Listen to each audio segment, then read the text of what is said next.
ಓಂ ಶಾಂತಿ. ಎಲ್ಲ ದಿವ್ಯ ಆತ್ಮಗಳಿಗೆ, ಪುಣ್ಯ ಆತ್ಮಗಳಿಗೆ, ಪರಮಾತ್ಮನ ಮಕ್ಕಳಿಗೆ ನಮಸ್ತೆ. ಈ ದಿನ 5ನೇ ದಿನ, 4 ಮತ್ತು 5 ಎರಡೂ ದಿನಗಳ ಒಂದು ಲೆಸನನ್ನು ನಾವೆಲ್ಲರೂ ತಿಳಿದುಕೊಳ್ಳೋಣ. ಮೊದಲು ಸ್ಟ್ರೈಟಾಗಿ ಕಂಫರ್ಟಾಗಿ ದೀರ್ಘ ಉಸಿರನ್ನು ತೆಗೆದುಕೊಳ್ಳುತ್ತಾ ದೀರ್ಘ ಉಸಿರನ್ನು ಬಿಡುತ್ತಾ ಲೈಟ್ನ ಅನುಭವ ಮಾಡಿ, ಮಸ್ತಕದಲ್ಲಿ ಅಂದರೆ ಎರಡೂ ಕಣ್ಣುಗಳ ಮಧ್ಯದಲ್ಲಿ ಕಾನ್ಸಂಟ್ರೇಟ್ ಮಾಡಿ, ಒಂದು ಬೆಳಕಿನ ಶಕ್ತಿಯ ಅನುಭವ ಮಾಡಿ, ಗೀತೆಯನ್ನು ಆಲಿಸುತ್ತಾ ಪರಮಾತ್ಮ ನೆನಪಿನಲ್ಲಿ ನಮ್ಮ ಮನಸ್ಸನ್ನು ತೊಡಗಿಸೋಣ. ಮನ್ಮನಾಭವ ಮಹಾಮಂತ್ರದ ಯಂತ್ರವನ್ನು ನಮ್ಮದಾಗಿಸಿಕೊಳ್ಳುವ 5 minutes, 5 ನಿಮಿಷಗಳ ಕಾಲ ಮನ್ಮನಾಭವ ಮಹಾಮಂತ್ರದ ಯಂತ್ರವನ್ನು ನಮ್ಮದಾಗಿಸಿಕೊಳ್ಳೋಣ. ಪರಮಾತ್ಮ ಗೀತೆಯಲ್ಲಿ ತಲ್ಲೀನರಾಗೋಣ. ಓಕೆ, ಪರಮಾತ್ಮನ ಸಮೀಪದ ಮಕ್ಕಳು ನಾವಾಗಿರುವ ಕಾರಣ ಪರಮಾತ್ಮನ ಪ್ರೇರಣೆಯ ಅನುಗುಣವಾಗಿ ನಾವೆಲ್ಲರೂ ಈಗ ಸಂಘಟನೆಯಲ್ಲಿ ಬಂದಿದ್ದೇವೆ. ಶ್ರೇಷ್ಠ ಪುಣ್ಯ, ಶ್ರೇಷ್ಠಾತಿಶ್ರೇಷ್ಠ ಪರಮಾತ್ಮನ ಸಮೀಪದ ಮಕ್ಕಳಾಗಿರುವ ಕಾರಣ ಪರಮಾತ್ಮನ ಜ್ಞಾನವನ್ನು ನಾವು ಪ್ರಾಪ್ತಿ ಮಾಡಿಕೊಳ್ಳಲು ಬಂದಿದ್ದೇವೆ, ಸಂಘಟನೆಯಲ್ಲಿದ್ದೇವೆ. ಕೋಟಿಯಲ್ಲಿ ಕೆಲವರಿಗೆ ಮಾತ್ರ ಈ ಒಂದು ಪರಮಾತ್ಮ ಜ್ಞಾನ ಪ್ರಾಪ್ತಿಯಾಗ್ತದೆ. ಆ ಕೋಟಿಯಲ್ಲಿ ಕೆಲವರು ನಾವುಗಳಾಗಿದ್ದೇವೆ. ಎಲ್ಲರೂ ಅಟೆನ್ಷನಿಂದ ಉಸಿರನ್ನು ತೆಗೆದುಕೊಳ್ಳಿ. ದೀರ್ಘವಾಗಿ ಉಸಿರನ್ನು ಬಿಡಿ. ಎರಡು ಕಣ್ಣುಗಳ ಮಧ್ಯದಲ್ಲಿ ಕಾನ್ಸಂಟ್ರೇಟ್ ಮಾಡಿ ಸಂಕಲ್ಪಗಳನ್ನು ಏಕಾಗ್ರ, ಯಾವುದೇ ಹಲ್ಚಲಿಲ್ಲದೆ ಇರುವಂತಹ ಅನುಭವ ಮಾಡಿ ಗೀತೆಯನ್ನು ಆಲಿಸಿ.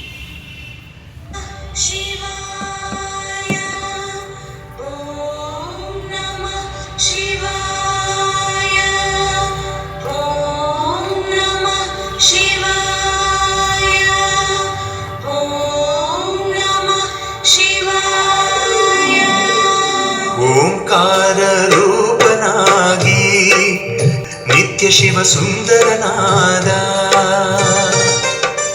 ಸತ್ಯ ಶಿವ ಸುಂದರನಾದ, ಜಗದೀಶ್ವರನಾಗಿ ಲೋಕದಲ್ಲಿ ಶಿವ ಪುರಾಣವಾದ. ಏನಿಲ್ಲದ ಶೂನ್ಯ ಮೇಘವು ಆದಿಯಲ್ಲಿ ಅಂದು ಶೂನ್ಯದಲ್ಲಿ ಪ್ರಜ್ವಲಿಸಿದ ಕಾಂತಿಯೇ ಶಿವನು. ಏನಿಲ್ಲದ ಶೂನ್ಯ ಮೇಘವು ಆದಿಯಲ್ಲಿ ಅಂದು ಶೂನ್ಯದಲ್ಲಿ ಪ್ರಜ್ವಲಿಸಿದ ಕಾಂತಿಯೇ ಶಿವನು. ತಾನೇ ಸ್ವಾವಲಂಬಿಯು ಸಂಕಲ್ಪದಿ ಹೊಳೆದು ಸ್ವಯಂ ಪ್ರಕಾಶದಿಂದಲೇ ಹೊರಹೊಮ್ಮಿದ ಬೆಳಕು. ಅಲ್ಲೂ ಎಲ್ಲೋ ಭಾಗಿಯಾಗದ ಅಪ್ರಮೇಯನು, ಯಾವ ರೂಪವೂ ಇಲ್ಲದವನು ನಿರಾಕಾರ. ಪರಮಾತ್ಮನ ಮಹಿಮೆಯನ್ನು ಆಲಿಸ್ತಾ ಇದ್ದೀನಿ. ತಂದೆಯು ತಾನೇ, ತಾಯಿಯು ತನಗೆ ತಾನೇ ಹುಟ್ಟಿದವನು. ಪರಮ ಪಿತನೇ ಆಗಿ ನೆನೆಸಿದ ಜ್ಯೋತಿರ್ಲಿಂಗ ಸ್ವರೂಪನು. ಏನಿಲ್ಲದ ಶೂನ್ಯ ಮೇಘವು ಆದಿಯಲ್ಲಿ ಅಂದು ಶೂನ್ಯದಲ್ಲೇ ಪ್ರಜ್ವಲಿಸಿದ ಕಾಂತಿಯೇ ಶಿವನು.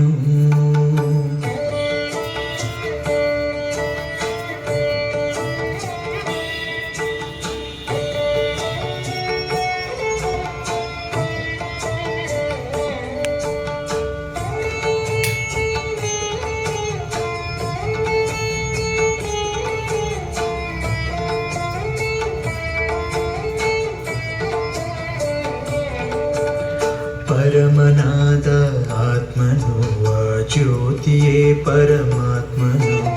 ವ್ಯಾಪ್ತಿಯಲ್ಲಿ ನೀ ಧಗಧಗ ಪರಂಧಾಮನೀಯ ವ್ಯಕ್ತನು. ಪರಂಧಾಮ ನಿವಾಸಿಯೋ ಪರಂಧಾಮನಾಗಿ ಲೀಲೆಯೋ. ಸ್ಫೂರ್ತಿಯಲ್ಲಿ ತಾನಾಯಕ ಸರ್ವಶಕ್ತಿವಂತ ಮೂರ್ತಿಯೋ. ವಿಶ್ವ ರಚನೆಗೆ ಆದಿಯು ಸಂಕಲ್ಪ ಶಕ್ತಿ ನಿಪೂರ್ತಿಯು ದಿವ್ಯ ಗುಣಗಳ ರಾಶಿಯು ಫಲಾತ್ಮಗಳೇ ಜನಿಸಿದೆ ಶಿವ ಪರೇಶನ ಹೋಲಿಕೆಯಾಗಿ ಆತ್ಮದಿ ವಿಕಸಿತನು ನೀ ಪರಮಾತ್ಮನ ಬೆಳಕಾಗಿದೆ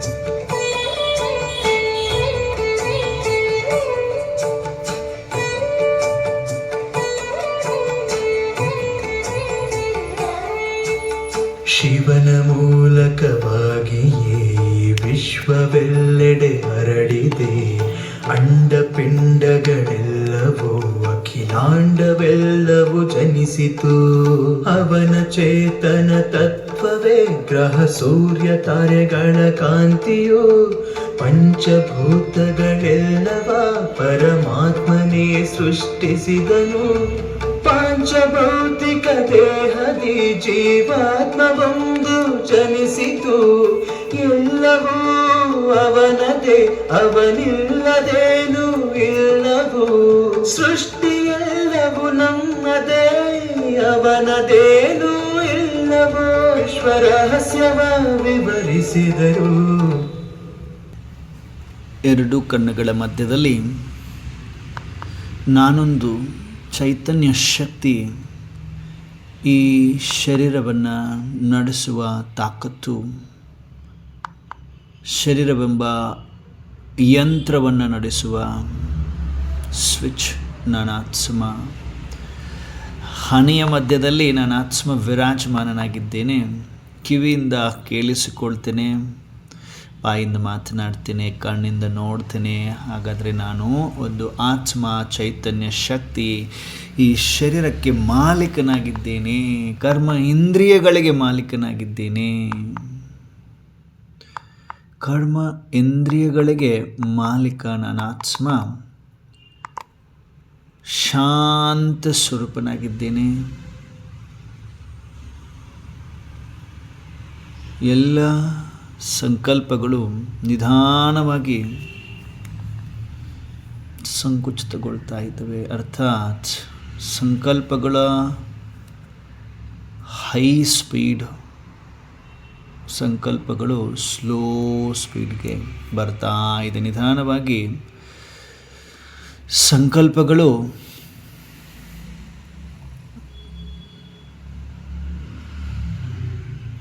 ಬಹಳಷ್ಟು ಇರುವುದನ್ನು ನಿಧಾನವಾಗಿ ಎರಡೂ ಕಣ್ಣುಗಳ ಮಧ್ಯದಲ್ಲಿ ಏಕಾಗ್ರತೆಯನ್ನು ಹೊಂದುತ್ತಾ ಇರುವ ಸಮಯದಲ್ಲಿ ಸಂಕಲ್ಪಗಳ ಸಂಖ್ಯೆ ಕಡಿಮೆ ಆಗ್ತಾ ಆಗ್ತಾ ಆಗ್ತಾ ಈಗ ಒಂದೇ ಸಂಕಲ್ಪದಲ್ಲಿ ನಿಂತುಕೊಳ್ಳುವ ಪ್ರಯತ್ನ.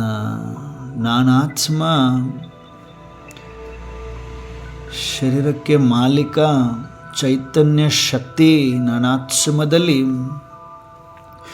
ಒರಿಜಿನಲ್ ಗುಣಗಳಾದ ಜ್ಞಾನ, ಪವಿತ್ರತೆ, ಸುಖ, ಶಾಂತಿ, ಪ್ರೇಮ, ಆನಂದ, ಶಕ್ತಿ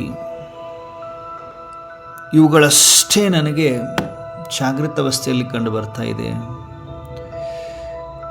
ಹಾಗಾದರೆ ನಾನಾತ್ಮನ ಸ್ವಧರ್ಮ ಶಾಂತಿ. ಎರಡೂ ಕಣ್ಣುಗಳ ಮಧ್ಯದಲ್ಲೊಂದು ಬೆಳಕು ಗೋಚರಿಸ್ತಾ ಇದೆ. ಆ ಬೆಳಕೆ ನಾನಾತ್ಮ ಜ್ಯೋತಿ. ದೀಪದಂತೆ ಜಗಮಗಿಸುತ್ತಿರುವ ಜ್ಯೋತಿ ನಕ್ಷತ್ರ ನಾನಾತ್ಮ. ಅನುಭವ ಮಾಡಿ, ಎರಡೂ ಕಣ್ಣುಗಳ ಮಧ್ಯದಲ್ಲಿ ನಾನಾತ್ಮ ಕುಳಿತುಕೊಂಡಿದ್ದೇನೆ. ಈ ಶರೀರವನ್ನು ನಡೆಸುವ ಶಕ್ತಿ ನಾನಾತ್ಮ ಆಗಿದ್ದೇನೆ. ನಾನಾತ್ಮ ಎಂತಹ ಆತ್ಮ ಆಗಿದ್ದೇನೆ ಅಂದರೆ ನನ್ನದೇ ಆದ ಸ್ವಧರ್ಮ ಶಾಂತಿ ಇನ್ನು ಬೆಲ್ಟಿದೆ. ಹೈಡ್ ಆಗಿಬಿಟ್ಟಿತ್ತು, ಮರೆಯಾಗ್ಬಿಟ್ಟಿತ್ತು ಈ ಶಕ್ತಿ ಶಾಂತಿ.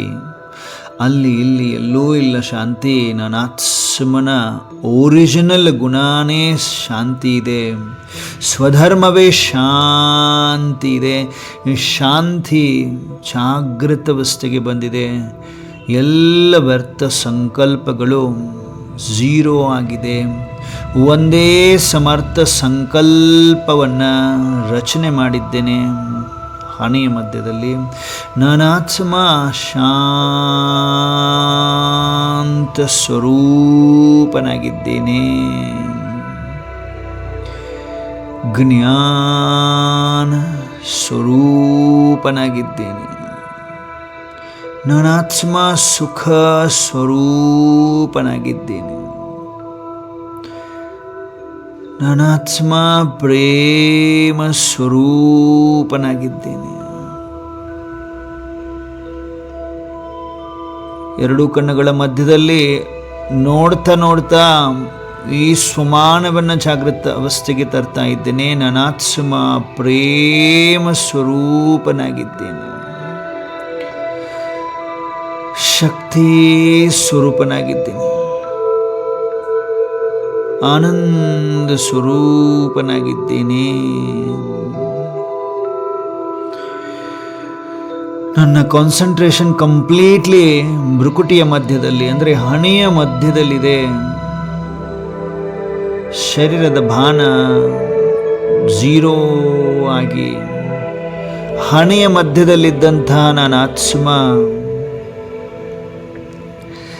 ನಿಧಾನವಾಗಿ ಚುಕ್ಕೆಯಂತೆ ನಕ್ಷತ್ರದಂತೆ ಹೊಳೆಯುತ್ತಾ ಆಚೆ ಬರುತ್ತಿದೆ. ನೋಡಿ, ವಿಜುವಲೈಸ್ ಮಾಡಿ.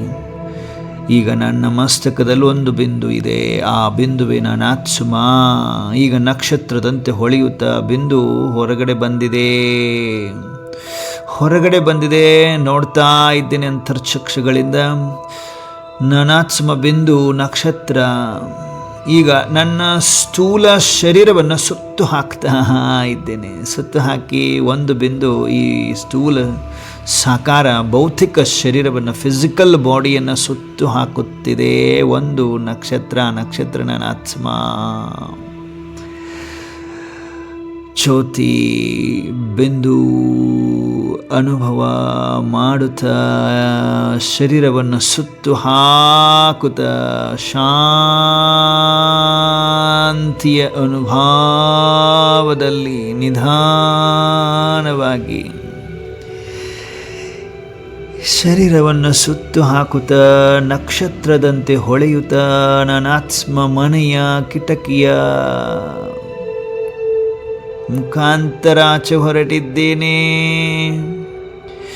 ಆಚೆ ಅಂದರೆ ಆಕಾಶದತ್ತ ಮೇಲಕ್ಕೆ ಹೊರಟಿದ್ದೇನೆ. ನಕ್ಷತ್ರದಂತೆ ಹೊಳೆಯುತ್ತಾ ಆತ್ಮ ಹೊರಟಿದೆ.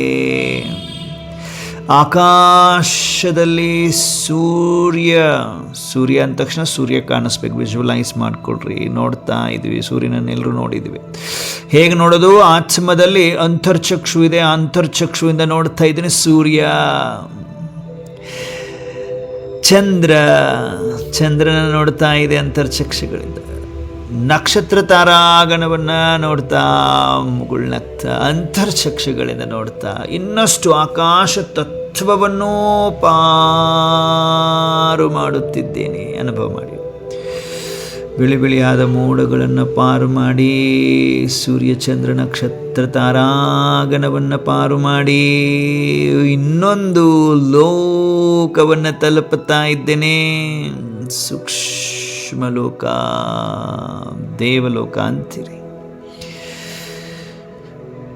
ಬ್ರಹ್ಮಪುರಿ, ಶಂಕರಪುರಿ, ವಿಷ್ಣುಪುರಿ ಅಂತ ಹೇಳ್ತೇವೆ.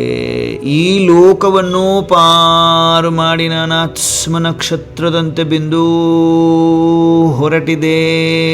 ಇನ್ನೊಂದು ತತ್ವದ ಹತ್ತಿರ, ಆರನೇ ತತ್ವ ತತ್ವ ಬ್ರಹ್ಮಾಂಡ ಕಾಣಿಸುತ್ತಿದೆ ಅಂತರ್ಚಕ್ಷುಗಳಿಗೆ.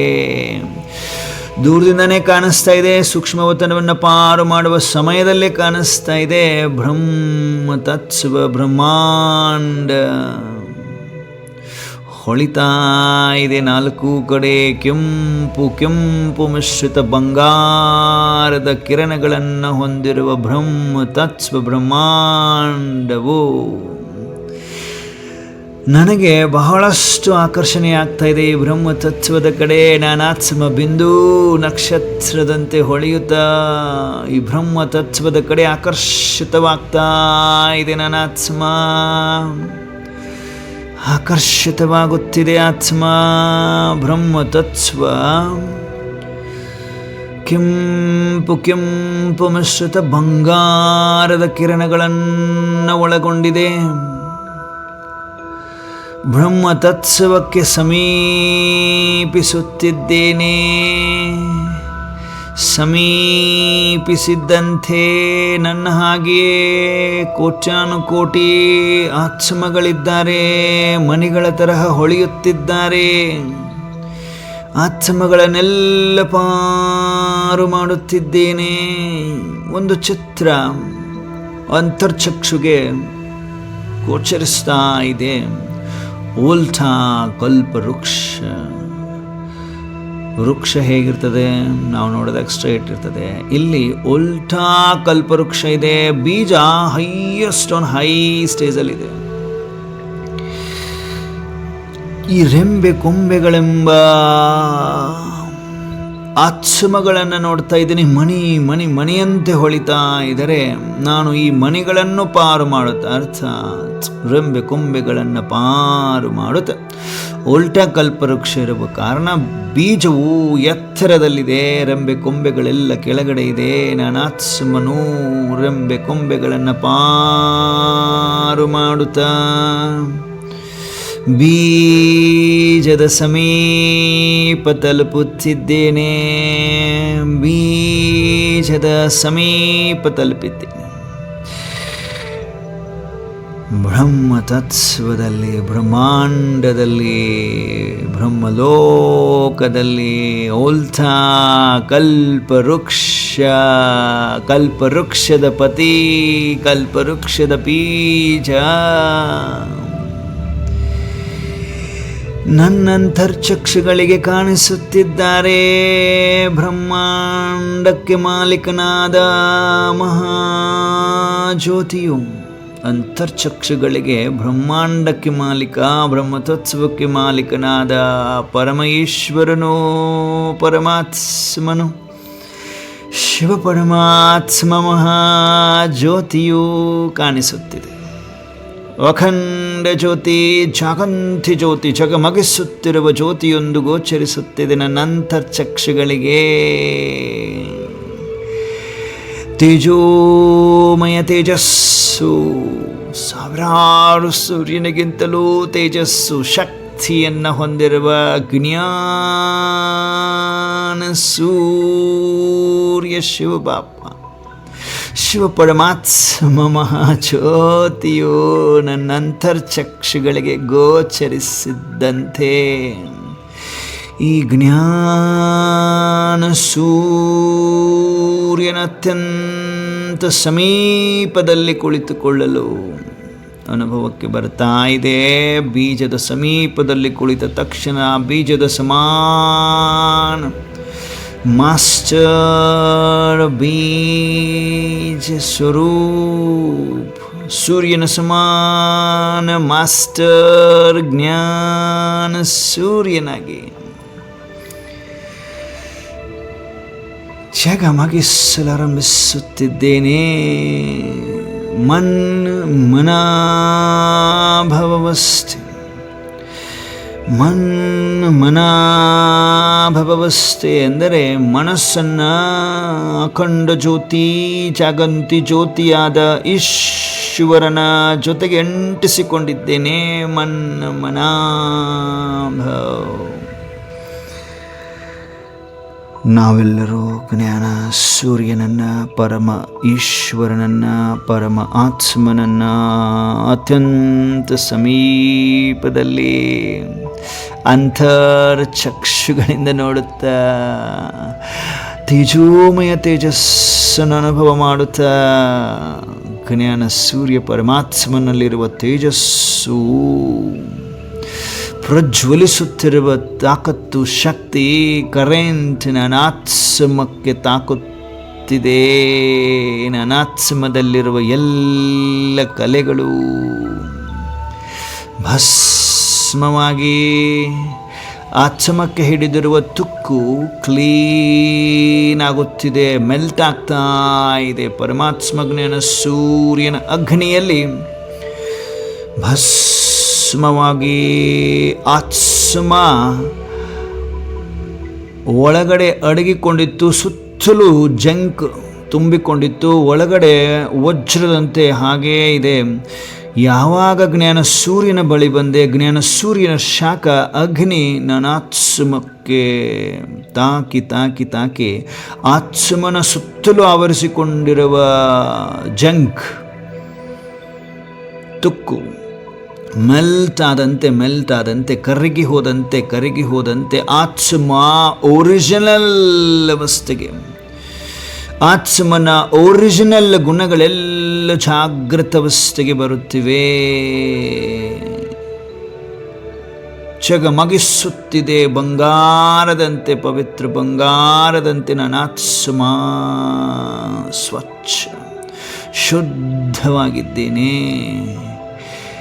ಅಖಂಡ ಜ್ಯೋತಿಯ ಸಮಾನ, ಸೂರ್ಯನ ಸಮಾನ ಜಗಮಗಿಸಲಾರಂಭಿಸಿದ್ದೇನೆ.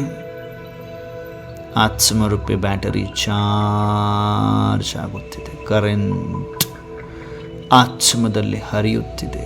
ಜ್ಞಾನ ಸೂರ್ಯನೊಂದಿಗೆ ಶಕ್ತಿಯನ್ನು ಪಡೆದು ನನ್ನ ಆತ್ಮ ಒರಿಜಿನಲ್ ಗುಣಗಳನ್ನು ಜಾಗೃತ ಮಾಡಿಕೊಂಡಿದೆ. ಹಗೂರತೆಯ ಅನುಭವ, ಲೈಟ್ನ ಅನುಭವ. ಬಿಂದು ಜಗಮಗಿಸುತ್ತ ಪರಮಧಾಮದಿಂದ ಮರಳಿ ಕೆಳಗಡೆ ಬರ್ತಾ ಇದೆ, ಚಾರ್ಜ್ ಆಗಿ ಜಗಮಗಿಸುತ್ತ ಸೂಕ್ಷ್ಮವತನವನ್ನು ಪಾರು ಮಾಡುತ್ತ ಆಕಾಶದಲ್ಲಿ ಮರಳಿ ಸೂರ್ಯ ಚಂದ್ರ ನಕ್ಷತ್ರರನ್ನು ನೋಡುತ್ತ, ಸೂರ್ಯ ಚಂದ್ರ ನಕ್ಷತ್ರ ತಾರಾಗಣಗಿಂತಲೂ ತೇಜೋಮಯ ತೇಜಸ್ಸು ನನ್ನ ಆತ್ಮದಲ್ಲಿದೆ ಎಂಬುದನ್ನು ಅನುಭವ ಮಾಡುತ್ತ ಜಗಮಗಿಸುತ್ತ ನನ್ನ ಆತ್ಮ ಆಕಾಶದಿಂದ ಸಾಕಾರದಲ್ಲಿ ಮನೆಯ ಹತ್ತಿರ ಕಿಟಕಿಯ ಮುಖಾಂತರ ಒಳಗಡೆ ಪ್ರವೇಶ ಮಾಡಿ ಭೌತಿಕ ಶರೀರದ ಮುಂದೆ ಬಂದಿದ್ದೇನೆ. ಅನುಭವ ಮಾಡಿ ಭೌತಿಕ ಶರೀರವನ್ನು ಸುತ್ತು ಹಾಕುತ್ತ ನಿಧಾನವಾಗಿ ಶರೀರದ ಹನಿಯ ಮಧ್ಯದಲ್ಲಿ ಪ್ರವೇಶ ಮಾಡುತ್ತಿದ್ದೆ. ಆತ್ಮ ಪ್ರವೇಶ ಮಾಡಿದ ತಕ್ಷಣವೇ ಚೈತನ್ಯತೆ ಶಕ್ತಿಯ ಕಿರಣಗಳು ಏನು ತುಂಬಿಕೊಂಡು ಬಂದಿದ್ದೇನೆ ಅವೆಲ್ಲ ನನ್ನ ಶರೀರದ ಅಂಗದಲ್ಲಿ ಹರಡ್ತಾ ಇದೆ. ನನಾತ್ಮ ಸ್ವಧರ್ಮದಲ್ಲಿ ಸ್ಥಿತನಾಗಿದ್ದೇನೆ, ಸ್ವಚ್ಛ ಶುದ್ಧ ಆತ್ಮ ಆಗಿದ್ದೇನೆ. ಜಾಗಂತಿ ಜ್ಯೋತಿ ನನ್ನ ಮಸ್ತಕದಲ್ಲಿ ಬೆಳಗಲಾರಂಭಿಸಿದೆ. ಬೆಳಕನ್ನು ಹೊಂದಿದೆ. ಸರ್ಚ್ ಲೈಟ್ ಥರ ಹೊಳಿತಾ ಇದೆ, ಫೋಕಸ್ ಲೈಟ್ ಥರ ಸುತ್ತಲೂ ಬೆಳಕನ್ನು ಹರಡಿಸುತ್ತಿದೆ. ನಾನು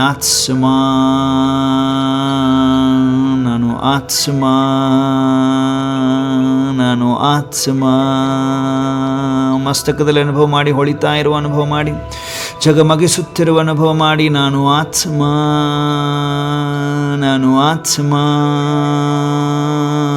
ಪರಮ ಪವಿತ್ರ ಆತ್ಮ, ಶಾಂತ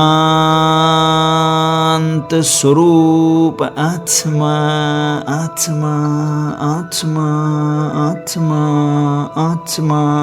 ಬಿಂದು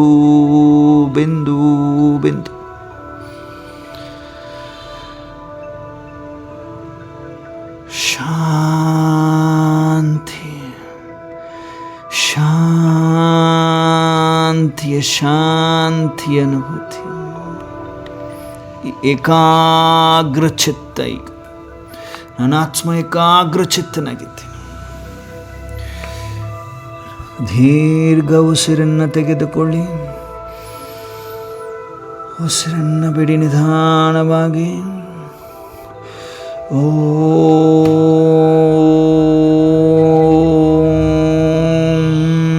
ಶಾಂತಿ, ಓಂ ಶಾಂತಿ. ಈಗ ಆತ್ಮ ಶಾಂತವಾಗಿದೆ, ಸಂಕಲ್ಪಗಳ ಹಲ್ಚಲ್ಲಿಂದ ಮುಕ್ತ ಅಚಲ ಸ್ಥಿತಿಯಲ್ಲಿದೆ, ಏಕಾಗ್ರ ಚಿತ್ತದಲ್ಲಿದೆ, ಏಕರಸ ಸ್ಥಿತಿಯಲ್ಲಿದೆ. ಈಗ ಬುದ್ಧಿಗೆ ಪರಮಾತ್ಮನ ಜ್ಞಾನ ಏನೇನು ಬರ್ತದೆ ಅದು ಶಸ್ತ್ರದ ರೂಪದಲ್ಲಿ ಗಟ್ಟಿಯಾಗಿ ಬುದ್ಧಿಯಲ್ಲಿ ಕುಳಿತುಕೊಳ್ಳುವಂಥದ್ದು. ಈಗ ಪರಮಾತ್ಮ ಜ್ಞಾನವನ್ನು ಅರಿತುಕೊಳ್ಳಬೇಕಂದ್ರೆ ಬುದ್ಧಿ ಲೈನ್ ಕ್ಲಿಯರ್ ಇರಬೇಕು. ಪರಮಾತ್ಮ ಕೋಟಿಯಲ್ಲಿ ಕೆಲವರಿಗೆ ಆ ಜ್ಞಾನದ ಟಚಿಂಗ್ ಸಿಗ್ತದೆ, ಕ್ಯಾಚಿಂಗ್ ಸಿಗ್ತದೆ. ಆ ಕೋಟಿಯಲ್ಲಿ ಕೆಲವರು ನಾವುಗಳಾಗಿದ್ದೇವೆ. ನಿರಂತರ ಯಾವುದೋ ಒಂದು ಶಕ್ತಿ ಪ್ರೇರೇಪಿಸುತ್ತಿದೆ, ಈ ಜ್ಞಾನವನ್ನು ಆಲಿಸು. ಈ ಜ್ಞಾನಕ್ಕೆ ಯಾವುದೇ ಖರ್ಚು ಮಾಡಬೇಕಾಗಿಲ್ಲ. ಈ ಜ್ಞಾನ ಯಾವುದೇ ಮನುಷ್ಯರು ಹೇಳ್ತಾ ಇಲ್ಲ. ಈ ಜ್ಞಾನ ಸ್ವಯಂ ಈಶ್ವರ ನುಡಿಸ್ತಾ ಇರುವಂಥದ್ದು. ನೀನು ಪುಣ್ಯಾತ್ಮ ಇರುವ ಕಾರಣ ನೀನು ಈ ಜ್ಞಾನವನ್ನೇ ಆಲಿಸುವಂಥ ಮನಸ್ಸು ಬುದ್ಧಿ ಪದೇ ಪದೇ ಪದೇ ಪದೇ ಆಕರ್ಷಣೆ ಮಾಡಿಸ್ತಾ ಇದೆ ಈ ಜ್ಞಾನದತ್ತ. ಯಾರಿಗೆ ಈ ಜ್ಞಾನ ಆಕರ್ಷಣೆ ಮಾಡ್ತಾ ಇದೆ ಅಂಥವರು ಕೋಟಿಯಲ್ಲಿ ಕೆಲವರು ಆ ಪರಮೇಶ್ವರನ ದೃಷ್ಟಿಯಲ್ಲಿ ಬಂದಂಥವರು. ನಾವೆಲ್ಲರೂ ಪರಮಾತ್ಮನ ದೃಷ್ಟಿಯಲ್ಲಿದ್ದೀವಿ ಅಂತ ಸ್ವೀಕಾರ ಇದೆಯಾ? ಅಜಿತ್ ಅಕ್ಕವರು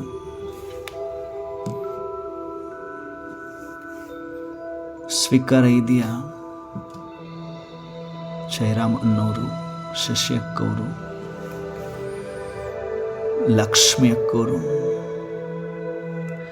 ಸ್ವೀಕಾರ ಇದೆಯಾ? ಸತ್ಯಭಾಮಕ್ಕವರು. ಈ ಜ್ಞಾನ ಕೋಟಿಯಲ್ಲಿ ಕೆಲವರಿಗೆ ಪ್ರಾಪ್ತಿಯಾಗ್ತದೆ. ಆ ಕೆಲವರು ನಾವುಗಳಾಗಿದ್ದೇವೆ. ಶ್ರೀನಿವಾಸಕ್ಕವರು. ನಾವೆಲ್ಲರೂ ಪರಮಾತ್ಮನ ಜ್ಞಾನವನ್ನು ಡೈರೆಕ್ಟ್ ಪರಮಾತ್ಮನೇ ಹೇಳಿರುವ ಜ್ಞಾನವನ್ನು ಆಲಿಸ್ತಾ ಇದ್ದೇವೆ. ಮೊದಲನೇ ಕ್ಲಾಸಲ್ಲಿ ನಾವು ಯಾರು ಎಂಬುದನ್ನು ಅರಿತುಕೊಂಡ್ವಿ. ನಾವು ಒಂದು ಆತ್ಮ ಅಂತ ಅರಿತುಕೊಂಡ್ವಿ. ಆತ್ಮ ಈ ಶರೀರದ ಭ್ರುಕುಟಿಯ ಮಧ್ಯದಲ್ಲಿ ಇರ್ತದೆ ಅಂತ ನೋಡಿದ್ವಿ. ಆತ್ಮದಲ್ಲಿ 3 ಸೂಕ್ಷ್ಮ ಶಕ್ತಿಗಳಿದೆ ಅಂತ ಅರಿತುಕೊಂಡ್ವಿ. ಮನಸ್ಸು ಬುದ್ಧಿ ಸಂಸ್ಕಾರ ಅಂತನೂ ಅದನ್ನು ಅರಿತುಕೊಂಡ್ವಿ. ಮನಸ್ಸು ಏನು ಮಾಡ್ತದೆ? ಸಂಕಲ್ಪಗಳು ಉತ್ಪತ್ತಿ ಮಾಡ್ತದೆ. ಬುದ್ಧಿ ಏನು ಮಾಡ್ತದೆ? ಡಿಸಿಷನ್ ತಗೊಳ್ತದೆ. ಸಂಸ್ಕಾರ ಹೇಗಾಗ್ತದೆ? ನಾವು ಕರ್ಮವನ್ನು ಮಾಡಿದಾಗ ಆ ಕರ್ಮದ ರೆಕಾರ್ಡ್ ಸಂಸ್ಕಾರ ಅಂತ ಹೇಳ್ತೇವೆ. ಹಾಗೆ ಆತ್ಮನ ಮೂಲ ಗುಣಗಳು ಜ್ಞಾನ, ಪವಿತ್ರತೆ, ಸುಖ, ಶಾಂತಿ, ಪ್ರೇಮ, ಆನಂದ, ಶಕ್ತಿ ಅನ್ನುವಂಥದ್ದನ್ನು ತಿಳಿದುಕೊಂಡ್ವಿ. ತದನಂತರ ನಾನು ಆತ್ಮ ಎಲ್ಲಿದ್ದೇನೆ ಅನ್ನೋದನ್ನು ತಿಳಿದುಕೊಂಡ್ವಿ. ಭ್ರುಕುಟಿಯ ಮಧ್ಯದಲ್ಲಿದ್ದೀವಿ ಅಂತ ತಿಳ್ಕೊಂಡ್ವಿ. ಎಲ್ಲಿ ಬೊಟ್ಟಿಟ್ಕೊಳ್ತೀವಿ ಅಲ್ಲೇ ನಾನು ಆತ್ಮ ಇದ್ದೇನೆ, ಈ ಶರೀರಕ್ಕೆ ಮಾಲೀಕ ಆಗಿದ್ದೇನೆ ಅಂತ ತಿಳ್ಕೊಂಡ್ವಿ. ತದನಂತರ ಪರಮಾತ್ಮ ಯಾರು ಅಂತ ತಿಳ್ಕೊಂಡ್ವಿ. ಅವನು ಜನನ ಮರಣದಲ್ಲಿ ಬರುವುದಿಲ್ಲ, ಅಜನ್ಮ ಅಂತ ತಿಳ್ಕೊಂಡ್ವಿ. ಅವನು ಅಭೋಕ್ತ, ಸುಖ ದುಃಖಗಳನ್ನು ಭೋಗಿಸುವುದಿಲ್ಲ ಅಂತ ತಿಳ್ಕೊಂಡ್ವಿ. ಅವನು ಜ್ಞಾನ ಸಾಗರ, ಪತಿತ ಪಾವನ ಅಂತ ತಿಳ್ಕೊಂಡ್ವಿ. ಅಯೋನಿಜ ಅಂತ ತಿಳ್ಕೊಂಡ್ವಿ. ಅಶರೀರಿ ಅಂತ ತಿಳ್ಕೊಂಡ್ವಿ. ಅವನಿಗೆ ಶರೀರ ಇಲ್ಲ ಅಂತ ತಿಳ್ಕೊಂಡ್ವಿ. ಅಜನ್ಮ, ಅಶರೀರಿ, ಅವಿನಾಶಿ ಅಂತ ತಿಳ್ಕೊಂಡ್ವಿ. ಆತ್ಮವೂ ಕೂಡ ಅವಿನಾಶಿ, ಪರಮಾತ್ಮನೂ ಕೂಡ ಅವಿನಾಶಿ ಅಂತ ತಿಳ್ಕೊಂಡ್ವಿ. ಅವರು ಪರಮಾತ್ಮ, ನಾವು ಆತ್ಮಗಳು ಅಂತ ತಿಳ್ಕೊಂಡ್ವಿ. ನಾವು ಜನನ ಮರಣದಲ್ಲಿ ಬರ್ತೀವಿ ಅಂತ ತಿಳ್ಕೊಂಡ್ವಿ. ನಾವು ಆತ್ಮ ಈಗ ಮನುಷ್ಯರ ಆತ್ಮ, ಮನುಷ್ಯರಾಗೇ ಜನ್ಮವನ್ನು ಪಡಿತೀವಿ ಅಂತ ತಿಳ್ಕೊಂಡ್ವಿ. ಆ ಮಾವಿನ ಒಂದು ಬೀಜವನ್ನು ಬಿತ್ತಿದಾಗ ಹೇಗೆ ಮಾವೇ ಉತ್ಪತ್ತಿ ಆಗ್ತದೆ, ಮಾವಿನ ಗಿಡನೇ ಬರ್ತದೆ, ಹಾಗೆಯೇ ನಾನು ಮನುಷ್ಯ ಆತ್ಮನಿದ್ದವನು ಮನುಷ್ಯ ಆತ್ಮನಾಗೇ ಮರಳಿ ಹುಡ್ತೇನೆ. ಇದನ್ನು ಕೂಡ ತಿಳ್ಕೊಂಡ್ವಿ. ತದನಂತರ ಪರಮಾತ್ಮನ ವಿಶೇಷತೆ ಏನನ್ನೋದನ್ನು ತಿಳ್ಕೊಂಡ್ವಾ. ಪರಮಾತ್ಮ ಯಾರು, ನನ್ನ ಆತ್ಮಕ್ಕೆ ತಂದೆ, ಅವರು ಎಲ್ಲಿರ್ತಾರೆ, ಹೇಗಿದ್ದಾರೆ, ಅವರಿಗೆ ನಿರಾಕಾರ ಜ್ಯೋತಿರ್ಬಿಂದು ಅಂತ ಹೇಳ್ತೇವೆ. ಪರಮಧಾಮ ನಿವಾಸಿ, ಬ್ರಹ್ಮಾಂಡಕ್ಕೆ ಮಾಲೀಕ ಅಂತ ಹೇಳ್ತೀವಿ. ಇವೆಲ್ಲವನ್ನು ಶಾರ್ಟಾಗಿ ಎಲ್ಲವನ್ನು ಅರ್ಥ ಮಾಡ್ಕೊಂಡ್ವಿ. ತದನಂತರ ಏನು ಮಾಡ್ಕೊಂಡ್ವಿ, ಏನೆಲ್ಲ ಅರ್ಥ ಮಾಡ್ಕೊಂಡ್ವಿ.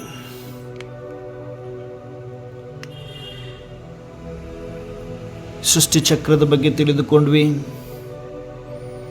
ತದನಂತರ ಭಾರತದ ಉತ್ಥಾನ ಪತನ ಹೇಗಾಯಿತು ಅನ್ನೋದನ್ನು ತಿಳ್ಕೊಂಡ್ವಿ. ಭಾರತದ ಉತ್ಥಾನ ಪತನ ಹೇಗಾಯಿತು? ಮೊದಲು ಸ್ವರ್ಗ ಇತ್ತು, ಭೂಮಿ ಮೇಲೇ ಸ್ವರ್ಗ ಇತ್ತು, ಅಲ್ಲಿ ದೇವಮಾನವರಿದ್ದರು.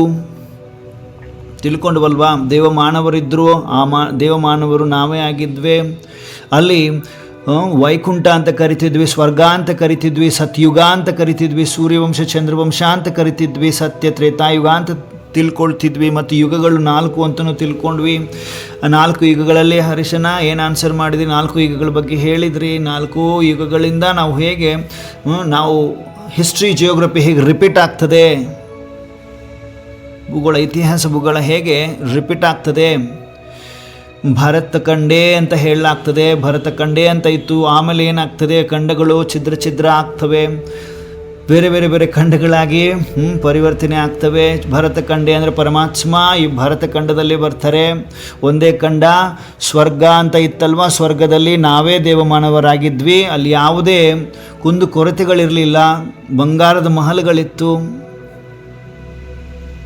ಸುಖವೇ ಸುಖ ಇತ್ತು, ಆತ್ಮ ಸತ್ವಪ್ರಧಾನವಾಗಿತ್ತು, ಪ್ರಕೃತಿಯೂ ಕೂಡ ಸತ್ವಪ್ರಧಾನ, ಶರೀರವೂ ಕೂಡ ಸತ್ವಪ್ರಧಾನವಾಗಿತ್ತು. ಒಂದೇ ರಾಜ್ಯ, ಒಂದೇ ಭಾಷೆ, ಒಂದೇ ಕುಟುಂಬ, ಒಂದೇ ಪರಿವಾರದಲ್ಲಿ ಬಂಗಾರದ ಮಹಲ್ಗಳು, ಯಾವುದೇ ಅಪ್ರಾಪ್ತ ವಸ್ತು ಇರಲಿಲ್ಲ, ಮರ್ಯಾದ ಪುರುಷೋತ್ತಮರಾಗಿದ್ವಿ, ಸರ್ವಗುಣ ಸಂಪನ್ನರಾಗಿದ್ವಿ, ಒಂದೇ ಧರ್ಮ, ಸಂಪೂರ್ಣ ನಿರ್ವಿಕಾರಿಗಳಾಗಿದ್ವಿ. ಸತ್ವಪ್ರಧಾನ ಪ್ರಕೃತಿ ಹೇಗಿತ್ತು. ಆತ್ಮ 8 ಜನ್ಮಗಳನ್ನ ಪಡಿತೇವೆ. ಕೃಷ್ಣ ಜನ್ಮಾಷ್ಟಮಿ ಅಂತ ಹೇಳ್ತೀರಿ, ಅಷ್ಟಮಿ ಅಂತ ಹೇಳ್ತೀವಿ. ಅಂದರೆ ಕೃಷ್ಣ ಹೇಗೆ ಹೊರಗಡೆ ವಿಜ್ಞಾನದಲ್ಲಿ ಹೇಳ್ತಿರಲ್ವ, ಎಡ್ವರ್ಡ್ ದಿ 1, 2, 3 ಅಂತ, ಹಾಗೆ ಕೃಷ್ಣ ಅಲ್ಲೊಂದು ವಾಡಿಕೆ ಏನಿತ್ತು, ಕೃಷ್ಣ ಹೇಗೆ ಬಾಲಾವಸ್ಥೆಯಿಂದ ಪ್ರೌಢಾವಸ್ಥೆಗೆ ಬರ್ತಾರೆ, ಯುವಾವಸ್ಥೆಗೆ ಬರ್ತಾರೆ, ಆವಾಗ ಅವ್ರದ್ದು ಸ್ವಯಂವರ ಆಗ್ತದೆ. ಸ್ವಯಂವರ ಆದ ನಂತರ ಕೃಷ್ಣನಿಗೆ ಹೆಸರು ಚೇಂಜ್ ಆಗ್ತದೆ, ರಾಧೆ ಕೃಷ್ಣರ ಹೆಸರು ಲಕ್ಷ್ಮೀನಾರಾಯಣ ಆಗ್ತದೆ. ಹಾಗೆ 8 ಜನ್ಮ, 150 ವರ್ಷಗಳ ಕಾಲ. ಮತ್ತು ಇಲ್ಲಿ ಯಾವುದೂ ಅಕಾಲ ಮೃತ್ಯು ಇರಲಿಲ್ಲ ಸತ್ಯಯುಗದಲ್ಲಿ, ತಿಳ್ಕೊಂಡವಲ್ವ, ಅಕಾಲ ಮೃತ್ಯು ಇರುವುದಿಲ್ಲ. ಅಂದರೆ ಅಕಾಲ ಮೃತ್ಯು ಅಂದರೆ ಇನ್ನೂ ಕಾಲನೇ ಬಂದಿಲ್ಲ, ಕಾಲ ಬರ್ದೇ ಸಾಯುವಂಥದ್ದು, ಅದಕ್ಕೆ ಆ ಥರದ ಅಕಾಲ ಮೃತ್ಯು ಇರಲಿಲ್ಲ. ಸೂರ್ಯವಂಶ ಅಂತ ಕರಿತಿದ್ರು, ಯಾವುದೇ ಇಚ್ಛೆಗಳಿರಲಿಲ್ಲ, ಸಂಪದ್ಭರಿತ ಸಮೃದ್ಧಿ, ಎಷ್ಟು ಸುಖ ಅಂದರೆ ಸುಖನೇ ಸುಖ ಇತ್ತು. ಇಲ್ಲಿ ನಮಗೆ ಪ್ಯೂರಿಟಿ ಹೈಯೆಸ್ಟ್ ಸ್ಟೇಜಲ್ಲಿತ್ತು. ಗರ್ಭ ಜೈಲಿನಲ್ಲಿ ಜನ್ಮ ಆಗ್ತಿರಲಿಲ್ಲ. ಇಲ್ಲಿ ಯೋಗ ಬಲದಿಂದ ಜನ್ಮ ಶರೀರವನ್ನು ತೆಗೆದುಕೊಳ್ತಾ ಇದ್ವಿ, ಶರೀರವನ್ನು ಇಚ್ಛೆಯಿಂದ ಬಿಡ್ತಿದ್ವಿ. 150 ವರ್ಷ ಆದಮೇಲೆ ಇನ್ನೊಂದು ಹೊಸ ಶರೀರ ರೆಡಿಯಾಗಿದೆ ಅಂತ ನೋಡಿಬಿಟ್ಟು ಹೇಗೆ ಬಟ್ಟೆಯನ್ನು ಬೆಚ್ಚಿದಂತಹ ಅನುಭವ ಆಗ್ತಿತ್ತು. ಹೀಗೆ 8 ಜನ್ಮಗಳು, 150 ವರ್ಷ, ಒಂದು ಜನ್ಮದಲ್ಲಿ 150 ವರ್ಷ ಬದುಕ್ತಾ ಇದ್ವಿ. ಬಹಳ ಸುಖ ಸಮೃದ್ಧಿ ತುಂಬಿಕೊಂಡಿತ್ತು. ಪ್ರಕೃತಿನೂ ಹಾಗೂ ಚೆನ್ನಾಗಿತ್ತು. ಮತ್ತು 16 ಕಲಾ ಸಂಪೂರ್ಣ, 16 ಕಲಾ ಸಂಪೂರ್ಣ ಆಗಿದ್ವಿ. ಇಷ್ಟೆಲ್ಲ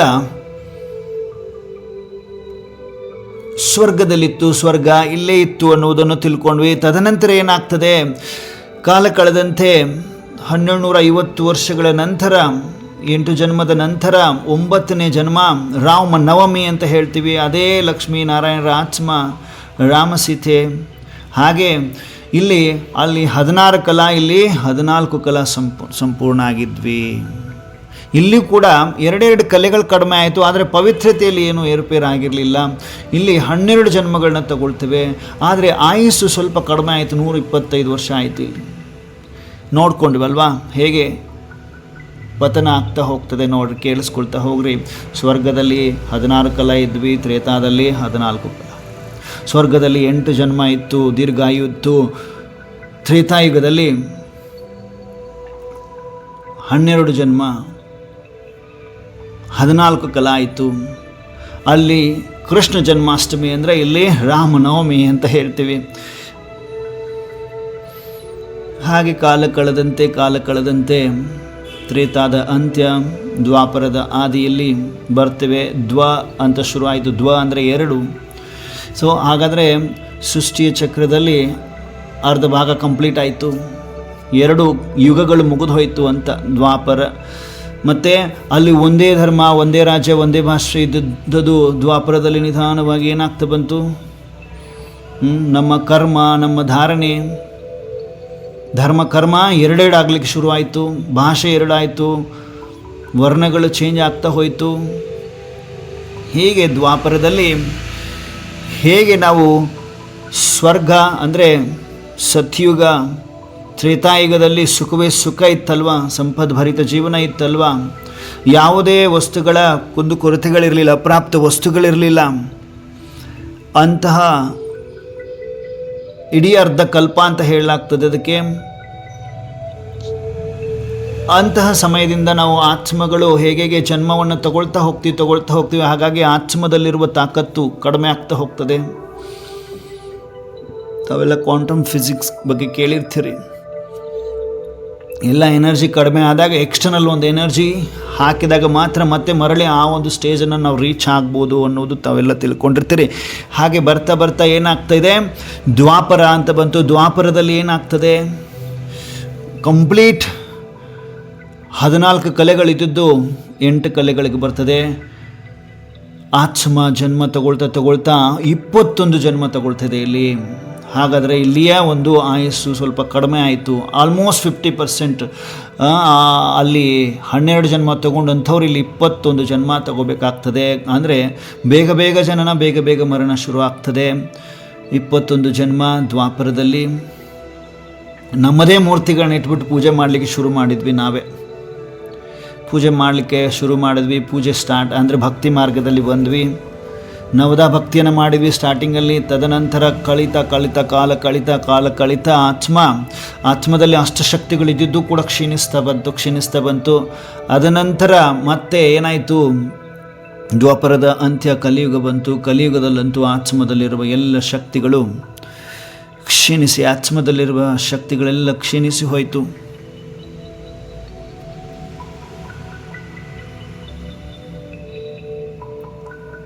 ಕತ್ತಲೆಯ ಕಲಿಯುಗ ಅಂತ ಹೇಳ್ತೀವಿ.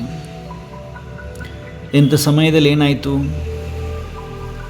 ಆತ್ಮ ಅಕಾಲ ಮೃತ್ಯು ಪ್ರಾರಂಭ ಆಗಿದೆ. ಕಾಲ ಬದುಕಬೇಕಾಗಿರೋದು ಇಷ್ಟು ವರ್ಷ ಅಂತ ಇರ್ತದೆ, ಅದಕ್ಕಿಂತ ಮುಂಚಿತವಾಗಿಯೇ ಶರೀರ ಬಿಟ್ಬಿಡುವುದು. ಹಾಗೆ ಬೇಗ ಜನನ, ಬೇಗ ಮರಣ ಶುರುವಾಯಿತು. ಅಕಾಲ ಮೃತ್ಯು ಶುರುವಾಯಿತು, ಭಯ ಶುರುವಾಯಿತು.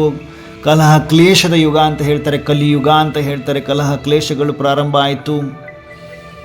ಮನುಷ್ಯ ನಂದು ನನ್ನದೇ, ಬೇರೆದವ್ರದ್ದು ನನ್ನದೇ ಅನ್ನುವ ಲೆವೆಲ್ಗೆ ಬಂದರು.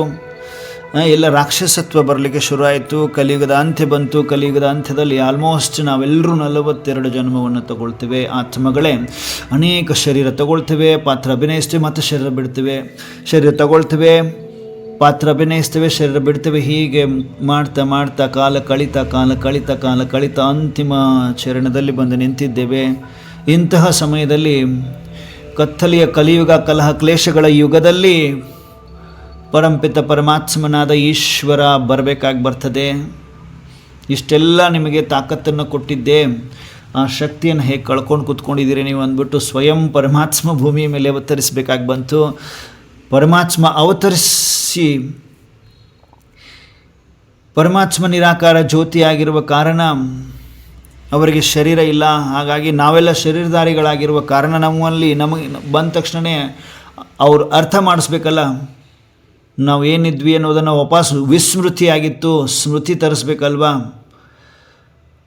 ಸ್ಮೃತಿ ತರಿಸ್ಬೇಕು ಅಂದರೆ ಪರಮಾತ್ಮ ನಮ್ಮ ತರಹದ ಒಂದು ಶರೀರವನ್ನು ಲೋನಾಗಿ ತೆಗೆದುಕೊಳ್ತಾರೆ, ಪರಕಾಯ ಪ್ರವೇಶ ಮಾಡ್ತಾರೆ. ಪರಕಾಯ ಪ್ರವೇಶ ಮಾಡಿ ಪರಕಾಯ ಯಾವ ಒಂದು ಕಾಯವನ್ನು ಪರಮಾತ್ಮ ಆಯ್ಕೆ ಮಾಡ್ಕೊಳ್ತಾರೆ. ವೃದ್ಧನ ಸಾಧಾರಣ ತನುವನ್ನು ದಾದಾ ಲೇಖರಾಜ್ ಅಂತ ವಜ್ರದ ವ್ಯಾಪಾರಿ ಅವರ ಶರೀರವನ್ನು ಪರಕಾಯ ಪ್ರವೇಶ ಮಾಡ್ತಾರೆ.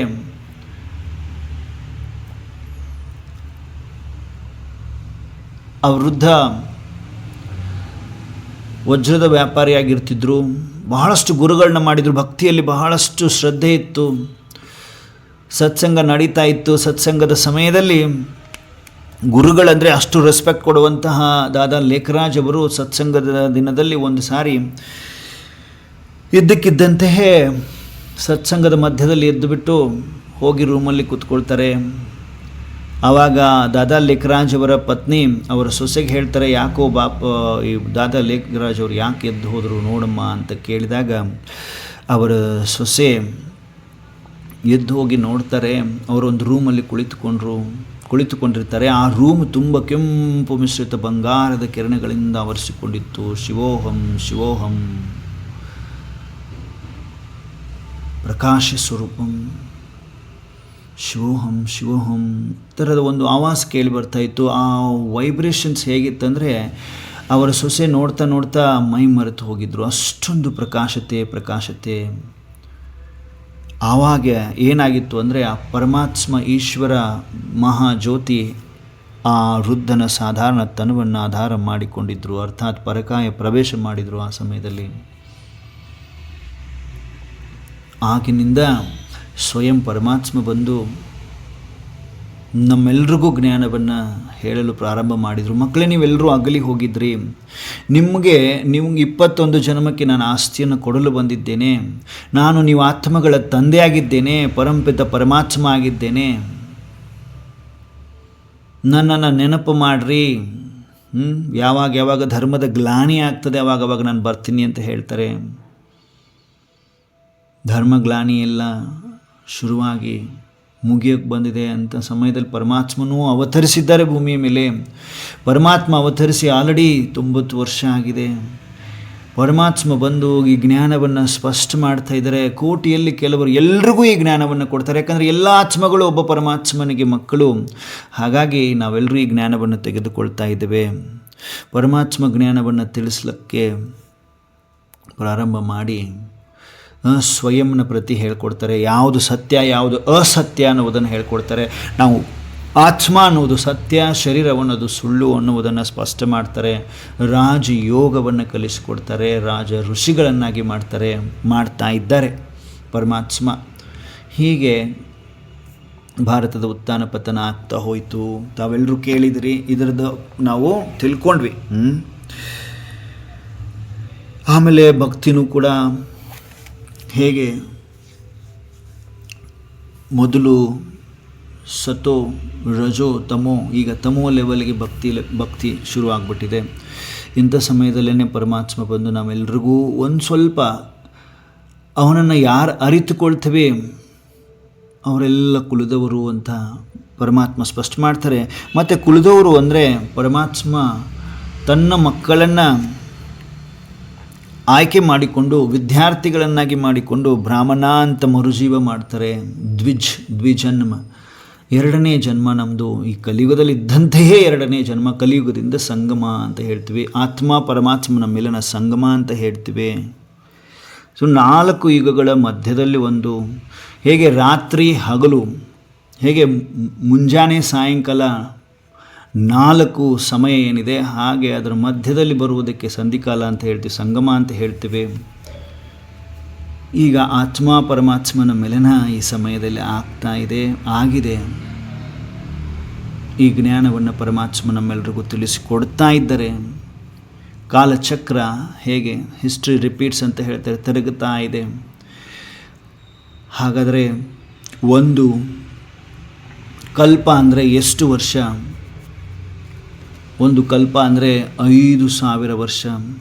ಒಂದು ಯುಗದಲ್ಲಿ ಈಕ್ವಲ್ ನೋಡಿ. ಈಗ ರಾತ್ರಿ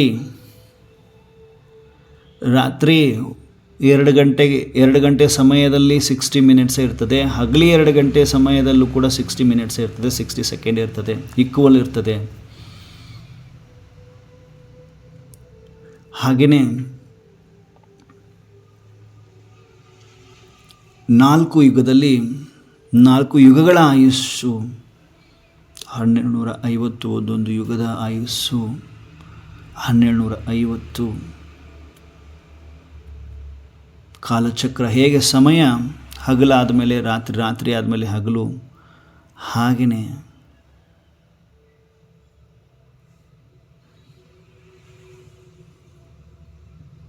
ಹಗಲು ರಾತ್ರಿ ಮತ್ತು ವಾರಗಳು ಕೂಡ ಹೇಗೆ ರಿಪೀಟ್ ಆಗ್ತದೆ ನೋಡಿ. ಮಾಸಗಳು ಕೂಡ 12 ತಿಂಗಳು. ತದನಂತರ ಡಿಸೆಂಬರ್ ಆದಮೇಲೆ ಮತ್ತೆ ಜನವರಿ, ಡಿಸೆಂಬರ್ ಆದಮೇಲೆ ಮತ್ತೆ ಜನವರಿ ಬರ್ತದಲ್ವಾ. ಜನವರಿ ಆದಮೇಲೆ ಮತ್ತೆ ಜನವರಿ, 1 ವರ್ಷ ಆದಮೇಲೆ ಜನವರಿನೇ ಬರ್ತದಲ್ವಾ. 365 ದಿನಗಳು. ತಜ್ಞರ ಪ್ರಕಾರ 365 ಕಾಲು ದಿನಗಳು 1 ವರ್ಷ ಅಂದರೆ. ಆ ಕಾಲು ದಿನ ಸರಿಪಡಿಸ್ಲಿಕ್ಕೆ ಇಂಗ್ಲೀಷ್ ಕ್ಯಾಲೆಂಡ್ರಲ್ಲಿ ಲೀಫ್ ಇಯರ್ ಅಂತ ಮಾಡಿದರು. ಆ ಕಾಲು ಏನು ಬಂತು, ಕಾಲು ದಿನ ಬಂತು, ಅದನ್ನು 4 ವರ್ಷಕ್ಕೆ ಒಂದು ಸಾರಿ ಲೀಫ್ ಇಯರ್ ಅಂತ ಕರೀಲಾಗ್ತದೆ. ಮ್ಯಾನೇಜ್ ಮಾಡ್ತದೆ ನೋಡಿ. ಇಯರ್ಲಿ ಒನ್ಸ್ ಅಧಿಕ ಮಾಸ ಬರ್ತದೆ. ಒಂದು ದಿನ ಫೆಬ್ರವರಿಲಿ ಒಂದು ದಿನ ಚೇಂಜ್ ಆಗ್ತದೆ 4 ಇಯರ್ಸ್ಗೊಂದು. ಆ ಒಂದು ದಿನ ಅಲ್ಲಿಂದ ಮ್ಯಾಚ್ ಮಾಡಿದ್ದಾರೆ ಲೀಫ್ ಇಯರಲ್ಲಿ. ಲೀಫ್ ಇಯರ್ ಅಂತ ಹೇಳ್ತೀವಲ್ಲ, 4 ವರ್ಷಕ್ಕೆ ಒಂದು ಲೀಫ್ ಇಯರ್ ಅಂತ ಇಂಗ್ಲೀಷ್ ಕ್ಯಾಲೆಂಡ್ರಲ್ಲಿ ಮಾಡಿದಾರಲ್ವ. ಆ ಕಾಲು ದಿನ 365 ಕಾಲು ದಿನ ಏನಿದೆ ಅದು ಒಂದು ದಿನ ಎಕ್ಸ್ಟ್ರಾ ಆಗ್ತದೆ 4 ಇಯರ್ಸ್ಗೊಂದು. ಫೆಬ್ರವರಿ 29 ಡೇಸ್ ಅಲ್ವಾ ಬರ್ತದೆ.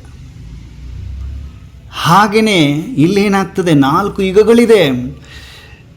4 ಯುಗಗಳ ಮಧ್ಯದಲ್ಲಿ ಸಂಗಮ ಬರ್ತದೆ.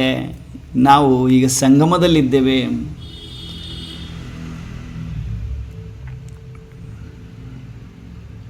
ಎಲ್ಲಿ ನೋಡಿ, ಇನ್ನೊಂದು ಮಾಸ ಅಧಿಕ ಮಾಸನೂ ಬರ್ತದಲ್ವ. ಅಧಿಕ ಮಾಸ ಅಂದರೆ ಈಗ ಶ್ರಾವಣ ಅಂತ ಹೇಳ್ತೀರಿ. ಶ್ರಾವಣ, ಕಾರ್ತಿಕ ಈ ಥರ ಸಮಯದಲ್ಲಿ ಸ್ವಲ್ಪ ಮಡಿ ಉಡಿಯನ್ನು ಜಾಸ್ತಿ ಮಾಡ್ತೀರಿ, ಮತ್ತು ವೃತ್ತವನ್ನು ಇಟ್ಕೊಳ್ತೀರಿ ಆ ಸಮಯದಲ್ಲಿ.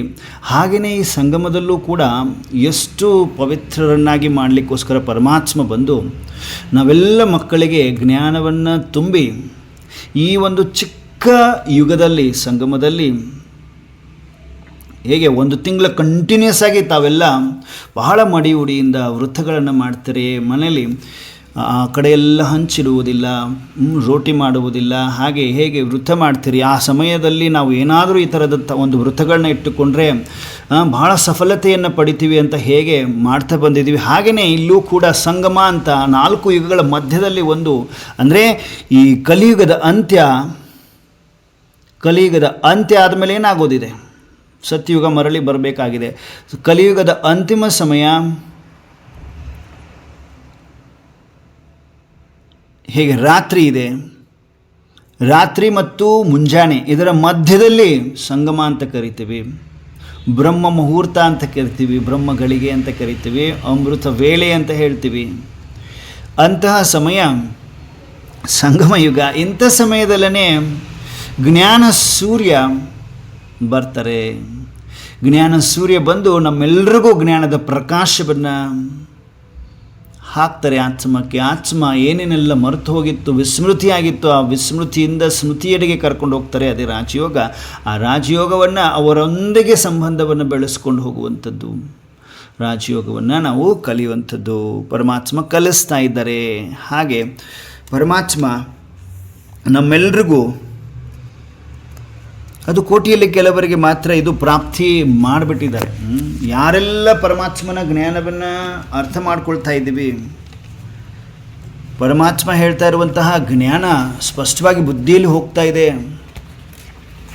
ಕೋಟಿಯಲ್ಲಿ ಕೆಲವರಿಗೆ ಹೋಗ್ತದೆ, ಅವರೇ ಮರಳಿ ಸತ್ಯುಗದಲ್ಲಿ ಅಂದರೆ ಸ್ವರ್ಗದಲ್ಲಿ ಬರುವಂಥವರು. ಈಗ ಕತ್ತಲೆ ಕಲಿಯುಗದ ಅಂತಿಮ ಚರಣದಲ್ಲಿ ನಾವೆಲ್ಲರೂ ನಿಂತಿದ್ದೇವೆ. ಎಲ್ಲಿ ಸ್ವಯಂ ಪರಮಾತ್ಮ ಬಂದು ನಮಗೆ ರಾಜಯೋಗವನ್ನು ಕಲಿಸ್ತಾ ಇದ್ದಾರೆ. ರಾಜಯೋಗವನ್ನು ನಾವು ಕಲೀಲಿಕ್ಕೆ, ಡೈರೆಕ್ಟ್ ಪರಮಾತ್ಮನಿಂದ ಕಲೀಲಿಕ್ಕೆ ಯಾವುದೇ ಅಂಶ ಮಾತ್ರ ಸಂಶಯ ಇಲ್ಲದೆ ಕಲಿಯಲು ಪ್ರಾರಂಭ ಮಾಡಿದ್ದೇವೆ. ಹಾಗಾದರೆ ನಾವೆಲ್ಲರೂ ಭಾಗ್ಯಶಾಲಿಗಳಾದವೋ ಇಲ್ವೋ? ಮತ್ತು ಪೂಜಾರಿಯ ಕಥೆಯನ್ನು ತಮ್ಮೆಲ್ಲರಿಗೂ ಫಸ್ಟ್ ಡೇನೇ ಹೇಳಲಾಗಿತ್ತು, ಎಲ್ಲರೂ ಕೇಳಿದ್ದೀರಿ ಅಲ್ವಾ? ಮತ್ತು ಹೇಗೆ ಫಿಸಿಕಲ್ ಯೋಗ, ಪತಂಜಲಿ ಯೋಗದ ಪ್ರಕಾರ ಅಷ್ಟಾಂಗ ಯೋಗ ಅಂತ ಅಷ್ಟಾಂಗಗಳು ಸೇರಿದಾಗ ಯೋಗ ಕಂಪ್ಲೀಟ್ ಆಗುತ್ತೆ. ಯಮ, ನಿಯಮ, ಪ್ರಾಣಾಯಾಮ, ಆಸನ, ಪ್ರತ್ಯಾಹಾರ, ಈ ತರಹ ಅಷ್ಟಾಂಗಗಳು ಸೇರಿ ಯೋಗ ಅಂತ ಪೂರ್ಣಗೊಳ್ತದೆ. ಹಾಗೆಯೇ ರಾಜಯೋಗದಲ್ಲೂ ಕೂಡ 4 ಸ್ತಂಭಗಳಿದೆ. ರಾಜಯೋಗ ಸಂಪೂರ್ಣ ಆಗಬೇಕಲ್ಲ, ಅದನ್ನು ನಾವು ಲಾಸ್ಟ್ ಟೈಮ್ ನೋಡಿದ್ವಿ, ಅದನ್ನೇ ಮತ್ತೆ ರಿಪೀಟ್ ಮಾಡಿಸ್ತಾ ಇರೋದು. ರಾಜಯೋಗದ 4 ಸ್ತಂಭಗಳು ಯಾವುದು? ಯಾರಿಗಾದರೂ ನೆನಪಿದೆಯಾ? ರಾಜಯೋಗದ 4 ಸ್ತಂಭಗಳನ್ನು ನಾವು ಪರಮಾತ್ಮನಿಂದ ತಿಳಿದುಕೊಂಡಿದ್ವಿ ಲಾಸ್ಟ್ ವೀಕಲ್ಲಿ. ಯಾರಿಗಾದರೂ ನೆನಪಿದೆಯಾ? ಹೇಗೆ ಫಿಸಿಕಲ್ ಯೋಗ ಮಾಡೋರಿಗೆ ಅಷ್ಟಾಂಗಗಳಲ್ಲಿ ಬರಬೇಕು, ಯಮ, ನಿಯಮ, ಪ್ರಾಣಾಯಾಮ, ಆಸನ, ಪ್ರತ್ಯಾಹಾರ ಅಂತ ಏನು ಹೇಳ್ತೀವಿ, ಹಾಗೆಯೇ ಈ ರಾಜಯೋಗ ಕಂಪ್ಲೀಟ್ ಆಗಬೇಕು. ರಾಜಯೋಗದ ಆಧಾರ ಏನು? ಆಧಾರ ಸ್ತಂಭಗಳಂತ ಹೇಳ್ತೀವಿ. ಏನದು? ಓಂ ಶಾಂತಿ ಅಣ್ಣ. ಸತ್ಸಂಗ, ಸಾತ್ವಿಕ ಆಹಾರ, ದೈವಿ ಗುಣಗಳ ಧಾರಣೆ, ಬ್ರಹ್ಮಚರ್ಯ. ಎಕ್ಸಲೆಂಟ್ ಹರೀಶಣ್ಣ, ಪರಮಾತ್ಮ, ಗಾಡ್ಲಿ ಸ್ಟೂಡೆಂಟ್. ದೈವಿ ಗುಣಗಳು, ಸತ್ಸಂಗ, ಬ್ರಹ್ಮಚರ್ಯ, ಶುದ್ಧ ಅನ್ನ. Very good. ಶುದ್ಧ ಅನ್ನ, ಬ್ರಹ್ಮಚರ್ಯ, ಸತ್ಸಂಗ, ದೈವಿ ಗುಣಗಳು. Very good. ಸೊ ಇವುಗಳಿದ್ದಾಗ ಮಾತ್ರ ಸಂಪೂರ್ಣ ರಾಜಯೋಗದ ಒಂದು ಅವಸ್ಥೆಯನ್ನು ನಾವು ಅನುಭವ ಮಾಡ್ಬೋದು. ರಾಜಯೋಗವನ್ನು ಅನುಭವ ಮಾಡ್ಬೋದು. ನಮ್ಮನ್ನು ಆ ಪರಮೇಶ್ವರನಲ್ಲಿ ಅಂಟಿಸಿಕೊಳ್ಳುವ ಅನುಭವ ಮಾಡ್ಬೋದು. ಪರಮಾತ್ಮನೊಂದಿಗೆ ನಾವು ಮಾತನಾಡಬಹುದು. ಪರಮಾತ್ಮನು ಕೂಡ ಅದಕ್ಕೆ ರಿಟರ್ನ್ ನಾನೇನೋ ಒಂದು ಮಾತನಾಡ್ತೇನೆ, ಅದಕ್ಕೆ ತಕ್ಕ ಹಾಗೆ ಪರಮಾತ್ಮನು ಕೂಡ ಅದಕ್ಕೆ ರಿಟರ್ನ್ ಮೆಸೇಜ್ ಕೊಡ್ತಾರೆ. ಆ ಮೆಸೇಜನ್ನು ನಾವು ಅನುಭವ ಮಾಡಬೇಕು, ಅರ್ಥ ಮಾಡ್ಕೋಬೇಕು ಅಂದರೆ ಏನು ಬೇಕು? 4 ಆಧಾರಗಳಿದೆ, 4 ಸ್ತಂಭಗಳಿದೆ ರಾಜಯೋಗದ್ದು. ಶುದ್ಧ ಅನ್ನ. ಶುದ್ಧ ಅನ್ನ ಅಂದರೆ ಹೇಗಿರಬೇಕು? ಶುದ್ಧ ಅಂದರೆ ಹರೀಶಣ್ಣ, ಶುದ್ಧ ಅನ್ನ ಅಂದರೆ ಹೇಗಿರಬೇಕು? ಶುದ್ಧ ಅನ್ನ ಹೇಗಿರಬೇಕು? ಶುದ್ಧ ಅನ್ನ ಅಂದರೆ ಏನು? ಜೈಸಾ ಅನ್ನ ವೈಸಾ ಮನ್. ಅನ್ನ ಹೇಗಿರಬೇಕು? ಬಾಬನ ನೆನಪಲ್ಲಿ ಅನ್ನ ಆಹಾರವನ್ನು ತಯಾರಿಸುವುದು. ಯಾವ ಥರದ ಆಹಾರ? ರಾಜಸಿಕ, ತಾಮಸಿಕ, ಸಾತ್ವಿಕ? ಸಾತ್ವಿಕ ಆಹಾರ. ಸಾತ್ವಿಕ ಆಹಾರ. ಅನ್ನ ಶುದ್ಧ ಅನ್ನ ಇದ್ದರೆ ಮನಸ್ಸು ಶುದ್ಧಿ ಆಗ್ತದೆ. ಸಂಕಲ್ಪ ಪರಮಾತ್ಮನನ್ನು ನೆನಪು ಮಾಡ್ತಾ ತಯಾರು ಮಾಡಿರುವಂಥ ಅನ್ನ. ಮತ್ತು ಯಾರು ತಯಾರು ಮಾಡ್ತಾ ಇದ್ದಾರಲ್ಲ ಅವರು ಪರಮಾತ್ಮನ ನೆನಪಿನಲ್ಲಿದ್ದೇ ತಯಾರು ಮಾಡಿರಬೇಕು, ಆವಾಗ ಅದು ಶುದ್ಧ ಅನ್ನ ಆಗ್ತದೆ.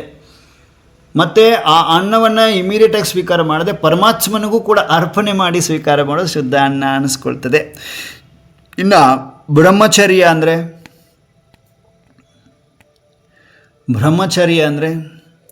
ಇದರಲ್ಲಿ ಒಂದು ಕ್ಲಾರಿಟಿ ಕೂಡ ಕೊಟ್ಟಿದ್ದಾರೆ ಪರಮಾತ್ಮ ನಮಗೆ. ಈ ರಾಜಯೋಗ ಏನು ಕಲಿತಾ ಇದ್ದೀರಿ, ಯಾವುದೇ ಫೀಸ್ ಇಲ್ಲ. ರಾಜಯೋಗ ಏನು ಕಲಿಸ್ತಾ ಇದ್ದಾರೆ ಪರಮಾತ್ಮ, ಡೈರೆಕ್ಟ್ ಪರಮಾತ್ಮ ಕಲಿಸ್ತಾ ಇದ್ದಾರೆ. ಯಾವುದೇ ಧರ್ಮದ ಬಗ್ಗೆ ಇಲ್ಲ. ಈ ರಾಜಯೋಗದಿಂದ ನಮಗೇನು ಲಾಭಗಳಾಗ್ತವೆ, ಮನೆಯಲ್ಲೇ ಕೂತ್ಕೊಂಡು ಕಲಿಬೋದು. ಇದರ ಫೌಂಡೇಶನ್ ಏನೆಲ್ಲ ಇರಬೇಕು ಎಲ್ಲವನ್ನು ಹೇಳ್ಕೊಟ್ಟಿದ್ದಾರಲ್ವಾ. ಏನಾದರೂ ಬಿಡೋದಿದೆಯಾ? ಏನು ಬಿಡಬೇಕು ಅಂತ ಹೇಳಿಲ್ಲ ಇಲ್ಲಿ. राजयोग मना कुछ छोड़ना नहीं तोड़ना नहीं सिर्फ जोड़ना है. ಬರೀ ಜೋಡಿಸುವಂಥದ್ದು ರಾಜಯೋಗ ಅಂದರೆ ಬರೀ ಮನಸ್ಸು ಬುದ್ಧಿಯನ್ನು ಜೋಡಿಸೋದು ಅಷ್ಟೇ, ಬೇರೆ ಏನು ನಿಮಗೆ ಇಲ್ಲಿ ಕಾಯಿಗಳನ್ನು ಹೊಡೀರಿ, ಕರ್ಪೂರ ಹಚ್ಚಿರಿ, ಉದ್ದಿನ ಕಡ್ಡಿ ಹಚ್ಚಿರಿ, ಉರುಳು ಸೇವೆ ಮಾಡಿರಿ, ಬರಿಗಾಲಲ್ಲಿ ಬಿಸಿಲಲ್ಲಿ ಬರ್ರಿ, ಯಾವುದೇ ತರಹದ ಪರಿಶ್ರಮ ಇಲ್ಲದಂತಹ ಯುಗ, ಅದಕ್ಕೆ ರಾಜಯೋಗ. ಪರಮಾತ್ಮನೊಂದಿಗೆ ಮನಸ್ಸು ಬುದ್ಧಿಯನ್ನು ಕನೆಕ್ಟ್ ಮಾಡಿಕೊಳ್ಳುವಂಥದ್ದು. ರಾಜಯೋಗ ಮೆಡಿಟೇಷನ್ ಎರಡಕ್ಕೂ ಇರುವಂಥ ಡಿಫ್ರೆನ್ಸನ್ನು ನಾವು ನೋಡಿದ್ವಿ. ಹಾಗಾದರೆ ಬ್ರಹ್ಮಚರ್ಯ ಅಂದ್ರೇನು? ಬ್ರಹ್ಮಚರ್ಯದ ಬಗ್ಗೆ ನಾವು ನೋಡ್ಕೊಂಡ್ವಿ ಅಲ್ವಾ. ಬ್ರಹ್ಮಚರ್ಯ ಅಂದರೆ ಓಂ ಶಾಂತಿ ದೃಷ್ಟಿ, ವೃತ್ತಿ ಹಾಗೂ ಸಂಕಲ್ಪದಲ್ಲೂ ಪವಿತ್ರತೆ, ಪ್ಯೂರಿಟಿ. ಸಂಬಂಧ ಸಂಪರ್ಕದಲ್ಲಿ, ಸ್ವಪ್ನದಲ್ಲೂ ಕೂಡ ಪವಿತ್ರತೆ. Very good ಹರೀಶನ್. ಸೊ ಪವಿತ್ರತೆ ನಮ್ಮ ದೃಷ್ಟಿಯಲ್ಲಿರಬೇಕು, ವೃತ್ತಿಯಲ್ಲೂ ಇರಬೇಕು, ಸಂಕಲ್ಪದಲ್ಲೂ ಇರಬೇಕು, ಅಂಗಸಂಗದಲ್ಲೂ ಇರಬೇಕು. ನಮ್ಮ ಶರೀರವೂ ಶುದ್ಧಿಯಾಗಿರಬೇಕು, ಮನಸ್ಸು ಶುದ್ಧಿಯಾಗಿರಬೇಕು, ವೃತ್ತಿನೂ ಕರ್ಮನೂ ಶುದ್ಧಿಯಾಗಿರಬೇಕು, ಪವಿತ್ರವಾಗಿರಬೇಕು. ಸಂಬಂಧ ಸಂಪರ್ಕದಲ್ಲೂ ನಮ್ಮ ಶುದ್ಧತೆ ಇರಬೇಕು, ಸ್ವಪ್ನದಲ್ಲೂ ಕೂಡ ಶುದ್ಧಿಯಾಗಿರಬೇಕು. ಅದಕ್ಕೆ ಬ್ರಹ್ಮಚರ್ಯ ಅಂತ ಹೇಳಲಾಗ್ತದೆ, ಅಂದರೆ ಪವಿತ್ರತೆ ಅಂತ ಹೇಳಲಾಗ್ತದೆ. ಪವಿತ್ರತೆ ಅಂದರೆ ಹೀಗೆ. ಬ್ರಹ್ಮಚರ್ಯ ಅಂದರೆ ಇನ್ನೊಂದು ಅರ್ಥದಲ್ಲಿ, ಈಗ ಪ್ರಜಾಪಿತ ಬ್ರಹ್ಮಕುಮಾರೀಶ್ವರಿ ವಿಶ್ವವಿದ್ಯಾಲಯದಲ್ಲಿ ಬ್ರಹ್ಮ ಆಚಾರಿ, ಬ್ರಹ್ಮ ಏನು ದಾದಾ ಲೇಖರಾಜ್ ಅವರಿಗೆ ಪರಮಾತ್ಮ ಪ್ರಜಾಪಿತ ಬ್ರಹ್ಮ ಅಂತ ಹೆಸರು ಕೊಡ್ತಾರೆ. ತದನಂತರ ಅವರ ಮುಖಾಂತರನೇ ಬ್ರಹ್ಮ ಮುಖವಂಶಾವಳಿಗಳನ್ನು ರಚಿಸ್ತಾರೆ. ದ್ವಿಜ್ ಅಂತ ಹೇಳಿದ್ರಲ್ವ, ದ್ವಿಜ್ ಅನ್ನೋದ್ರೆ 2 ಜನ್ಮ. ನಮ್ಮದು 2ನೇ ಜನ್ಮ ಆಯಿತು ನಾವು ಮಕ್ಕಳದು. ಅಂದರೆ ಮುಖವಂಶಾವಳಿಗಳಾದ್ವಿ, ಬ್ರಹ್ಮ ಮುಖವಂಶಾವಳಿ, ಬ್ರಾಹ್ಮಣರಾದ್ವಿ, ಬ್ರಾಹ್ಮಣರ ಅಂತ ಅನ್ನಿಸ್ಕೊಂಡ್ವಿ. ಹಾಗಾಗಿ ಈಗ ಈ ಬ್ರಹ್ಮ ಏನು ಹೇಳ್ತಾರೆ, ಅವರ ಆಚರಣೆಗಳೇನಿದೆ ಶಿವ ಪರಮಾತ್ಮನ ಅನುಗುಣವಾಗಿ ಈ ಬ್ರಹ್ಮ ನಡೀತಾ. ಅಂದರೆ ಬ್ರಹ್ಮ ಒಂದು ಶರೀರ, ಇದೊಂದು ರಥ, ಪರಮಾತ್ಮ ಪರಮಾತ್ಮನ ರಥ. ಈ ಶರೀರ ಶಿವಪರಮಾತ್ಮ ಹೇಗೆ ನಡೆಸ್ತಾರೆ ಹಾಗೆ ನಡೆಯುವಂಥದ್ದು. ಶಿವಪರಮಾತ್ಮನ ರಥ ಹೇಗೆ ನಡೆಯುತ್ತದೆ, ಯಾವ ಯಾವ ಆಚರಣೆಗಳನ್ನ ಫಾಲೋ ಮಾಡಬೇಕು, ಆ ಆಚರಣೆಯಂತೆಯೇ ಬ್ರಹ್ಮ ನಡೀತಾರೆ. ಬ್ರಹ್ಮ ಮುಖವಂಶಾವಳಿಗಳು ನಾವಾಗಿದ್ದೀವಿ ಅಂದರೆ ಬ್ರಹ್ಮ ಏನೆಲ್ಲ ಹೇಳ್ತಾರೆ, ಏನೆಲ್ಲ ಆಚರಣೆ ಮಾಡ್ತಾರೆ, ಅವ್ರು ಏನೆಲ್ಲ ಫೂಟ್ ಸ್ಟೆಪ್ ಇಡ್ತಾರೆ ಅದರಂತೆ ನಡೆಯೋದಕ್ಕೆ ಬ್ರಹ್ಮ ಆಚಾರಿಗಳು, ಬ್ರಹ್ಮಚರ್ಯ ಅಂತ ಹೇಳ್ತಾರೆ. ಬ್ರಹ್ಮ ಆಚಾರ್ಯಗಳು ಬ್ರಹ್ಮನ ಆಚರಣೆಯಲ್ಲಿ ತರುವಂಥವರಿಗೆ ಬ್ರಹ್ಮಾಚಾರಿ ಅಂತ ಹೇಳ್ತಾರೆ, ಬ್ರಹ್ಮಚರ್ಯ ಅಂತ ಹೇಳ್ತಾರೆ. ಸೊ ಪವಿತ್ರತೆ, ಪ್ಯೂರಿಟಿ, ರಾಯಲ್ಟಿ, ದೃಷ್ಟಿಯಲ್ಲೂ ಕೂಡ, ವೃತ್ತಿಯಲ್ಲೂ ಕೂಡ, ಸಂಕಲ್ಪದಲ್ಲೂ ಕೂಡ, ಸ್ವಪ್ನದಲ್ಲೂ ಕೂಡ, ಸಂಬಂಧ ಸಂಪರ್ಕದಲ್ಲೂ ಕೂಡ ಪ್ರತಿ ಹೆಜ್ಜೆಯಲ್ಲಿ ಪವಿತ್ರತೆ, ಬ್ರಹ್ಮಚರ್ಯ ಅಂತ ತಿಳ್ಕೊಂಡ್ವಿ. ನೆಕ್ಸ್ಟು ದೈವಿ ಗುಣಗಳಂದರೆ ಮತ್ತು ಸತ್ಸಂಗ ಅಂದರೆ ಏನು ಹೇಳಿದರು ಪರಮಾತ್ಮ ನಮಗೆ ನಾಲೆಜನ್ನು. ಸತ್ಸಂಗ ಅಂದರೆ ಏನು? ಪರಮಾತ್ಮನ ಸತ್ಯ ಸಂಘದಲ್ಲಿ ಡೈಲಿ ಜ್ಞಾನವನ್ನು ಕೇಳೋದು, ಮುರಳಿ ಕ್ಲಾಸ್ ಕೇಳೋದು, ಸತ್ಸಂಗ, ಯೋಗ ಮಾಡೋದು, ಸತ್ಸಂಗ ಅಂದರೆ ಸತ್ಯಸಂಗ. ಸತ್ಯವಾದದ್ದು ಯಾವುದು? ಪರಮಾತ್ಮನ ಜೊತೆಗಿರುವಂಥ ಸಂಘ, ಅದಕ್ಕೆ ಸತ್ಸಂಗ ಅಂತ ಹೇಳಲಾಗ್ತದೆ. Very good. ಸತ್ಸಂಗ ನಮ್ಮ ಸಂಘಟನೆ ಎಂಥದ್ದಿರಬೇಕು? ಸತ್ಯವುಳ್ಳಂತಹ ಪರಮಾತ್ಮ ಸತ್ಯ ಅಲ್ವಾ, ಸತ್ಯಂ ಶಿವಂ ಸುಂದರಂ ಅಲ್ವಾ, ಅವರ ಸಂಘದಲ್ಲಿರುವುದಕ್ಕೆ ಸತ್ಸಂಗ ಅಂತ ಹೇಳ್ತಾರೆ. ಸತ್ಸಂಗ ಅಂದರೆ ಪರಮಾತ್ಮನ ಮಕ್ಕಳ ಜೊತೆ ಸಂಘ, ಪರಮಾತ್ಮ ಎಲ್ಲಿ ಬಂದು ಹೋಗ್ತಾರೆ ಆ ಒಂದು ಸ್ಥಾನದಲ್ಲಿರುವಂತಹ ಸಂಘ, ಸಹಜ ಸಂಘ, ಬಹಳ ಬಹಳ ಸಹಜವಾಗಿರುವ ಸಂಘ, ಸತ್ಯ ಸಂಘ, ಸತ್ಸಂಗ ಅಂತ ಹೇಳಲಾಗ್ತದೆ. ವಂಡರ್ಫುಲ್. ನೆಕ್ಸ್ಟು ದೈವಿ ಗುಣಗಳು ಏನೆಲ್ಲ ಧಾರಣೆ ಮಾಡ್ಕೋಬೇಕು?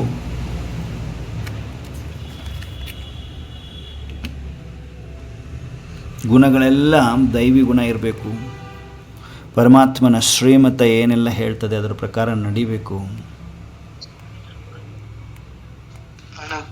ಪವಿತ್ರತೆ, ದಯ ಮತ್ತೆ ಧೈರ್ಯವಾಗಿ,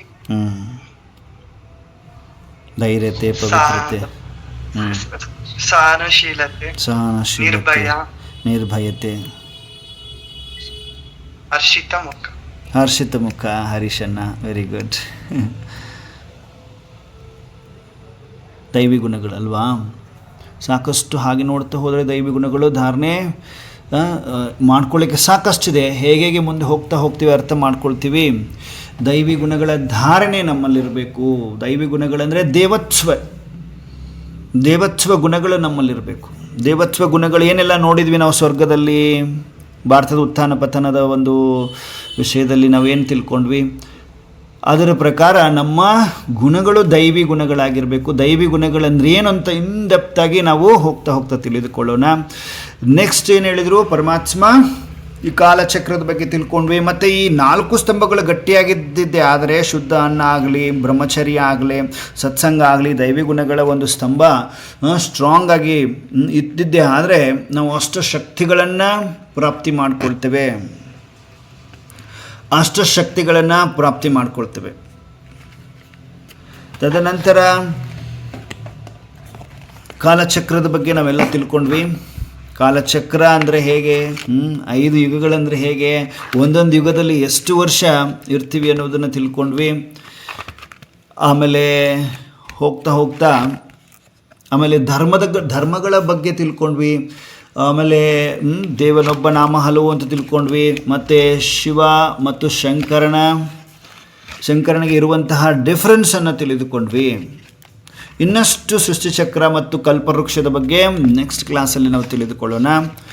ಭಾರತದ ಉತ್ಥಾನ ಪತನದ ಬಗ್ಗೆ ನಾವೆಲ್ಲ ತಿಳ್ಕೊಂಡ್ವಿ. ಮನುಷ್ಯಾತ್ಮನಾಗೇ ಜನ್ಮವನ್ನು ಪಡೆಯುತ್ತೆ. 84 ಲಕ್ಷ ಯೋನಿಗಳಲ್ಲ, ಆತ್ಮ 84 ಲಕ್ಷ ಯೋನಿಗಳಲ್ಲ, 84 ಜನ್ಮ ಅನ್ನೋದು ಕೂಡ ತಿಳ್ಕೊಂಡ್ವಿ. ಆಮೇಲೆ ಕೃಷ್ಣ ಜನ್ಮಾಷ್ಟಮಿ, ರಾಮನವಮಿ ಅಂದರೆ ಎಲ್ಲಿ ಬಂತು, ಹೇಗಾಯಿತು, ದ್ವಾಪರ ಅಂದರೆ ಏನು, ಎಲ್ಲಿ ಬಂತು, ಎಷ್ಟು ಜನ್ಮ ಆಯಿತು ಎಲ್ಲ ನೋಡಿದ್ವಿ. ಕಲಿಯುಗ ಅಂದರೆ ಹೇಗಿರ್ತದೆ, ಹೇಗಾಗ್ತಾ ಇದೆ, ಮತ್ತು ಆ ಸಮಯದಲ್ಲಿ ಯಾರು ಬಂದರು, ಅಂತಿಮ ಸಮಯದಲ್ಲಿ ಪರಮಾತ್ಮ ಬಂದರು, ಅವರು ಜ್ಞಾನವನ್ನು ತಿಳಿಸಿಕೊಟ್ರು, ರಾಜಯೋಗದ ಬಗ್ಗೆ ಫೌಂಡೇಶನ್ ಹೇಳಿಕೊಟ್ರು. ಎಲ್ಲವನ್ನು ನಾವು ತಿಳಿದುಕೊಂಡ್ವಿ. ಓಕೆ, ಹೋಗ್ತಾ ಇನ್ನೂ ಡೆಪ್ತಲ್ಲಿ ಹೋಗೋಣ. ಓಕೆ, ನಾವೆಲ್ಲರೂ ಈಗ ನಿಧಾನವಾಗಿ ಸ್ಟ್ರೇಟಾಗಿ ಕಂಫರ್ಟಾಗಿ ಮರಳಿ ಎರಡು ಕಣ್ಣುಗಳ ಮಧ್ಯದಲ್ಲಿ ಏಕಾಗ್ರತೆ ಬರಲಿ, ಸ್ಪಷ್ಟತೆ. ಉಸಿರನ್ನು ದೀರ್ಘವಾಗಿ ತೆಗೆದುಕೊಳ್ಳಿ. ಉಸಿರನ್ನು ತೆಗೆದುಕೊಳ್ಳ್ರಿ ದೀರ್ಘವಾಗಿ. ಪರಮಾತ್ಮನ ಜ್ಞಾನ ಬುದ್ಧಿಯಲ್ಲಿ ಸ್ಪಷ್ಟವಾಗಿ ಕುಳಿತುಕೊಳ್ತಾ ಇದೆ. ಬುದ್ಧಿಯಲ್ಲಿ ಸ್ಪಷ್ಟವಾಗಿ ಕುಳಿತುಕೊಳ್ತಾ ಇದೆ. ಎರಡೂ ಕಣ್ಣುಗಳ ಮಧ್ಯದಲ್ಲಿ ನೋಡಿದರೆ ಒಂದು ಪ್ರಕಾಶತೆ. ಆತ್ಮಕ್ಕೆ ಜ್ಞಾನ ಸ್ನಾನ ಮಾಡಿಸಿದರೆ ಪರಮಾತ್ಮ ಆತ್ಮ ಹೊಳೆಯಲಾರಂಭಿಸಿದೆ. ಮಸ್ತಕದಲ್ಲಿ ಅನುಭವ ಮಾಡ್ತಾ ಇದ್ದೇನೆ. ನನ್ನ ಆತ್ಮ ಶಾಂತ ಚಿತ್ತನಾಗಿದ್ದೇನೆ. ಲಾಸ್ಟ್ ಮಿನಿಟ್ವರೆಗೂ ಯಾರೂ ಹಲ್ಚಲಲ್ಲಿ ಬರಬೇಡಿ. ಲಾಸ್ಟ್ ಮಿನಿಟಲ್ಲಿ ನಾವೆಲ್ಲರೂ ಪರಮಾತ್ಮನನ್ನು ಮಿಲನ ಮಾಡ್ತೇವೆ. ಅವರಿಂದ ಏನೋ ಒಂದು ಉಡುಗೊರೆ, ಅವರಿಂದ ಏನೋ ಒಂದು ವರದಾನವನ್ನು ಪಡೆದುಕೊಂಡು ಬರ್ತೇವೆ, ದೇವಲೋಕಕ್ಕೆ ಹೋಗ್ತೇವೆ. ಹಾಗಾಗಿ ಕಂಪ್ಲೀಟ್ ಜಾಗೃತ ಅವಸ್ಥೆಯಲ್ಲಿರಿ. ಮನಸ್ಸು ಬುದ್ಧಿಯನ್ನು ಭ್ರುಕುಟಿಯ ಮಧ್ಯದಲ್ಲಿ ಏಕಾಗ್ರಗೊಳಿಸಿದ್ದೇವೆ. ಎರಡೂ ಕಣ್ಣುಗಳ ಮಧ್ಯದಲ್ಲಿ ನಾನು ಆತ್ಮ ಜಗಮಗಿಸುತ್ತಿರುವ ಜ್ಯೋತಿಯಾಗಿದ್ದೇನೆ. ಶಾಂತ ಸ್ವರೂಪನಾಗಿದ್ದೇನೆ. ಪರಮಾತ್ಮನ ಸತ್ಯ ಜ್ಞಾನವನ್ನು ಅರಿತುಕೊಂಡಿದೆ ಆತ್ಮ.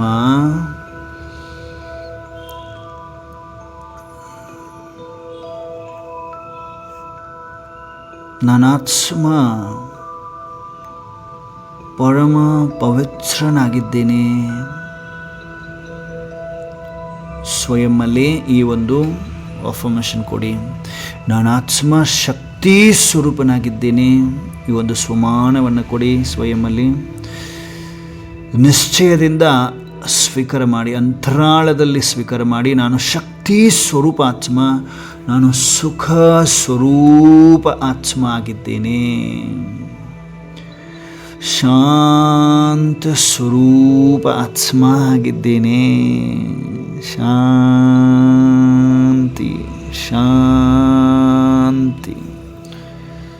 ಶಾಂತ ಸ್ವರೂಪ ಆತ್ಮ ಆಗಿದ್ದೇನೆ.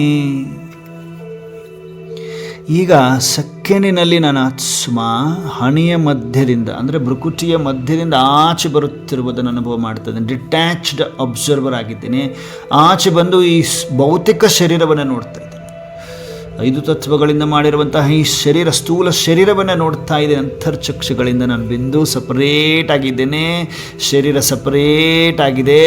ನಾನು ಬಿಂದು ಎದುರುಗಡೆ ನಿಂತುಕೊಂಡು ಈ ಸ್ಥೂಲ ಶರೀರವನ್ನು ಅಬ್ಸರ್ವ್ ಮಾಡ್ತಾ ನಿಧಾನವಾಗಿ ಶರೀರೀ ಆಗಿ ಬಿಂದು ಮಾತ್ರ ಹೊರಟಿದೆ. ಶರೀರವನ್ನು ಬಿಟ್ಟು ಆಚೆ, ಮನೆಯಿಂದ ಆಚೆ, ಆಕಾಶದತ್ತ ಸೂರ್ಯ ಚಂದ್ರ ನಕ್ಷತ್ರ ತಾರಾಗಣವನ್ನು ಅಂತರ್ಚಕ್ಷುಗಳಿಂದ ನೋಡುತ್ತಾ ಹೊರಟಿದ್ದೇನೆ.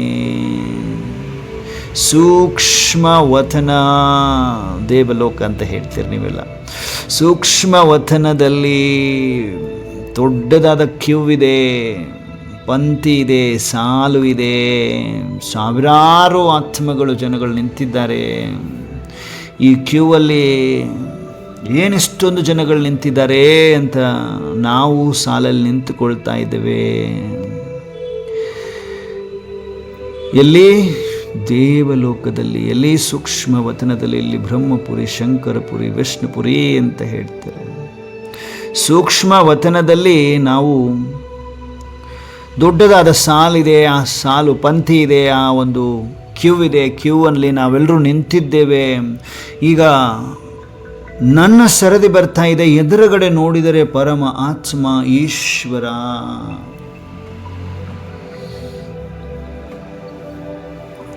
ನಮ್ಮೆಲ್ಲರ ಪರಮಾತ್ಮ ತಂದೆ ಏನು ಮಾಡ್ತಾ ಇದ್ದಾರೆ ಅಂದರೆ ಮುಗುಳು ನಗ್ತಾ ಇದ್ದಾರೆ. ಮುಗುಳು ನಗುತ್ತಾ ಒಂದೊಂದು ಮಕ್ಕಳನ್ನು ಕರೀತಾ ಒಂದೊಂದು ಮಗುವಿಗೆ ಕಿರೀಟವನ್ನು ಹಾಕ್ತಾ ಇದ್ದಾರೆ ತಲೆಗೆ. ಹಣೆಗೆ ವಿಜಯೀಭವದ ತಿಲಕವನ್ನು ಹಚ್ತಾ ಇದ್ದಾರೆ. ಒಂದೊಂದು ಮಗುವಿಗೆ ಆ್ಯಪಲ್ ಹಣ್ಣನ್ನು ಕೊಡ್ತಾ ಇದ್ದಾರೆ. ಈಗ ನನ್ನ ಸರದಿ ಬಂದಿದೆ, ಅನುಭವ ಮಾಡಿ. ಈಗ ನನ್ನ ಸರದಿ ಅಂದರೆ ನನ್ನ ಸಮ್ಮುಖದಲ್ಲಿ, ನಾನು ಪರಮಾತ್ಮ ಸಮ್ಮುಖದಲ್ಲಿದ್ದೇನೆ. ಮುಗುಳ್ನಗ್ತಾ ಆಶ್ಚರ್ಯಚಕಿತನಾಗಿ, ಪರಮಾತ್ಮ ಈಶ್ವರ ನನ್ನ ಸಮ್ಮುಖದಲ್ಲಿದ್ದೀರಿ. ಪರಮಾತ್ಮ ಮುಗುಳ್ನಗ್ತಾ ಅವರ ಆಶೀರ್ವಾದದ ಹಸ್ತವನ್ನು ನನ್ನ ತಲೆ ಮೇಲೆ ಇಟ್ಟು, ನಿರೋಗಿ ಆತ್ಮ ಭವ, ಜ್ಞಾನ ಸ್ವರೂಪ ಆತ್ಮ ಭವ, ಯೋಗಿ ಭವ, ಪವಿತ್ರ ಭವದ ವರದಾನವನ್ನು ಕೊಡ್ತಾ ಇದ್ದಾರೆ. ವರದಾನವನ್ನು ಕೊಡುತ್ತಾ ಹಣೆಗೆ, ಮಸ್ತಕಕ್ಕೆ ವಿಜಯೀ ಭವದ ತಿಲಕವನ್ನು ಹಚ್ಚುತ್ತಾ ಇದ್ದಾರೆ. ಪಡೆದುಕೊಳ್ತಾ ಇದ್ದೀವಿ ಒನ್ ಬೈ ಒನ್ ಪರಮಾತ್ಮನಿಂದ ನಾವೆಲ್ಲರೂ ವಿಜಯೀ ಭವದ ತಿಲಕ ಮಸ್ತಕಕ್ಕೆ ಪಡಿತಾ ಇದ್ದೇವೆ. ನಾವೆಲ್ಲರ ತಲೆಗೆ ಪರಮಾತ್ಮ ಒಂದು ಗೋಲ್ಡನ್ ಕಿರೀಟವನ್ನು ಹಾಕ್ತಾ ಇದ್ದಾರೆ. ಸೂಕ್ಷ್ಮವಾಗಿ ಪವಿತ್ರತೆಯ ಕಿರೀಟವನ್ನು ಹಾಕ್ತಾ ಇದ್ದಾರೆ. ಪವಿತ್ರತೆಯ ಕಿರೀಟವನ್ನು ಪಡೆದಿದ್ದೇವೆ. ಮಸ್ತಕದಲ್ಲಿ ವಿಜಯೀ ಭವದ ತಿಲಕವನ್ನು ಪಡೆದಿದ್ದೇವೆ.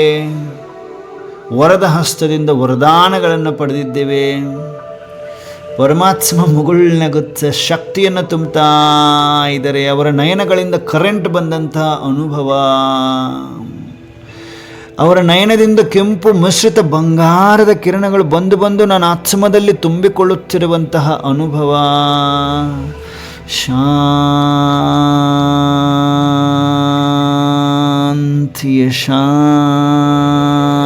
ಅನುಭವ.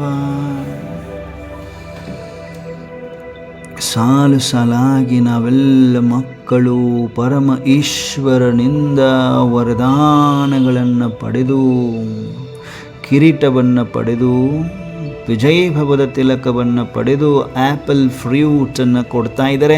ನಾವೆಲ್ಲರೂ ಹಣ್ಣನ್ನು, ಸೇಬು ಹಣ್ಣನ್ನು ಸ್ವೀಕರಿಸ್ತಾ ಮುಗುಳ್ನಗ್ತಾ ಹೃದಯರಾಮ ಪರಮಾತ್ಮನೇ ಧನ್ಯವಾದ ಎನ್ನುತ್ತಿದ್ದೇವೆ.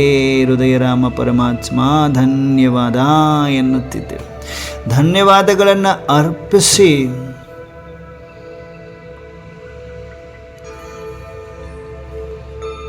ನಮಸ್ತೆ ನಮಸ್ತೆ ಪರಮಾತ್ಮ, ನಮಸ್ತೆ ನಮಸ್ತೆ ಅಂತ ಹೇಳ್ತಾ ನಾವೆಲ್ಲರೂ ವಾಪಸ್ ಬಹಳಷ್ಟು ಉಮ್ಮಂಗ ಉತ್ಸಾಹದಲ್ಲಿ, ಖುಷಿಯಲ್ಲಿ ತೇಲಾಡ್ತಾ ವಾಪಸ್ ಮರಳಿ ಬರ್ತಾ ಇದ್ದೇವೆ. ಸೂಕ್ಷ್ಮ ವತನದಿಂದ ಆಕಾಶದಲ್ಲಿ ಸೂರ್ಯ, ಚಂದ್ರ, ನಕ್ಷತ್ರ, ತಾರಾಗಣ ಎಲ್ಲವನ್ನು ನೋಡ್ತಾ ಮುಗುಳ್ನಗುತ್ತ ನಾನಾತ್ಮ ಅಂತರ್ಚಕ್ಷುಗಳಿಂದ ನೋಡ್ತಾ ಕೆಳಗಡೆ ಬರ್ತಾ ಮನೆಯ ಮುಂದೆ ಕಿಟಕಿಯ ಮುಖಾಂತರ ಒಳಗಡೆ ಪ್ರವೇಶ ಮಾಡಿ ಶರೀರದ ಸುತ್ತಲೂ ಸುತ್ತುತ್ತಿದ್ದೇನೆ. ಹೇಗೆ ನನ್ನ ಆತ್ಮ ಶರೀರದ ಸುತ್ತಲೂ ಸುತ್ತುತ್ತಾ ಇದ್ದೇನೆ, ಹಾಗೆ ನನ್ನ ಸುತ್ತಲೂ ಒಂದು ಪವಿತ್ರತೆಯ ಆಭಾಮಂಡಲ ಆರಾ ರೂಪದಲ್ಲಿ ಅನುಭವ ಮಾಡೋಕ್ಕೆ ಆಗ್ತಾ ಇದೆ. ಕೆಂಪು ಮಿಶ್ರಿತ ಬಂಗಾರದ ಕಿರಣಗಳ ಆರಾ ಕ್ರಿಯೇಟ್ ಆಗಿದೆ. ನಾನು ನಿಧಾನವಾಗಿ ಹಣೆಯ ಮಧ್ಯದಲ್ಲಿ ಬಂದು ಪ್ರವೇಶಿಸುತ್ತಿದ್ದೇನೆ.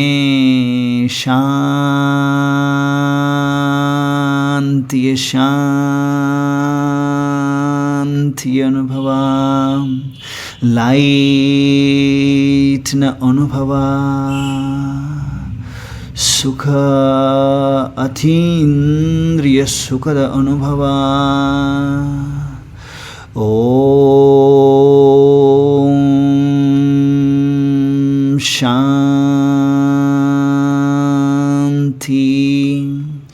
ಓಂ ಶಾಂತಿ, ಓಂ ಶಾಂತಿ. ಎಲ್ಲ ಪರಮಾತ್ಮ ನಿರಂತರ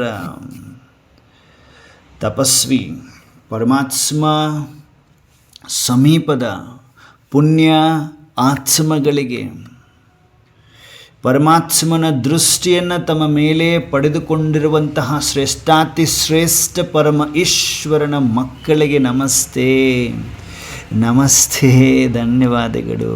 ನಮಸ್ತೆ, ಧನ್ಯವಾದಗಳು.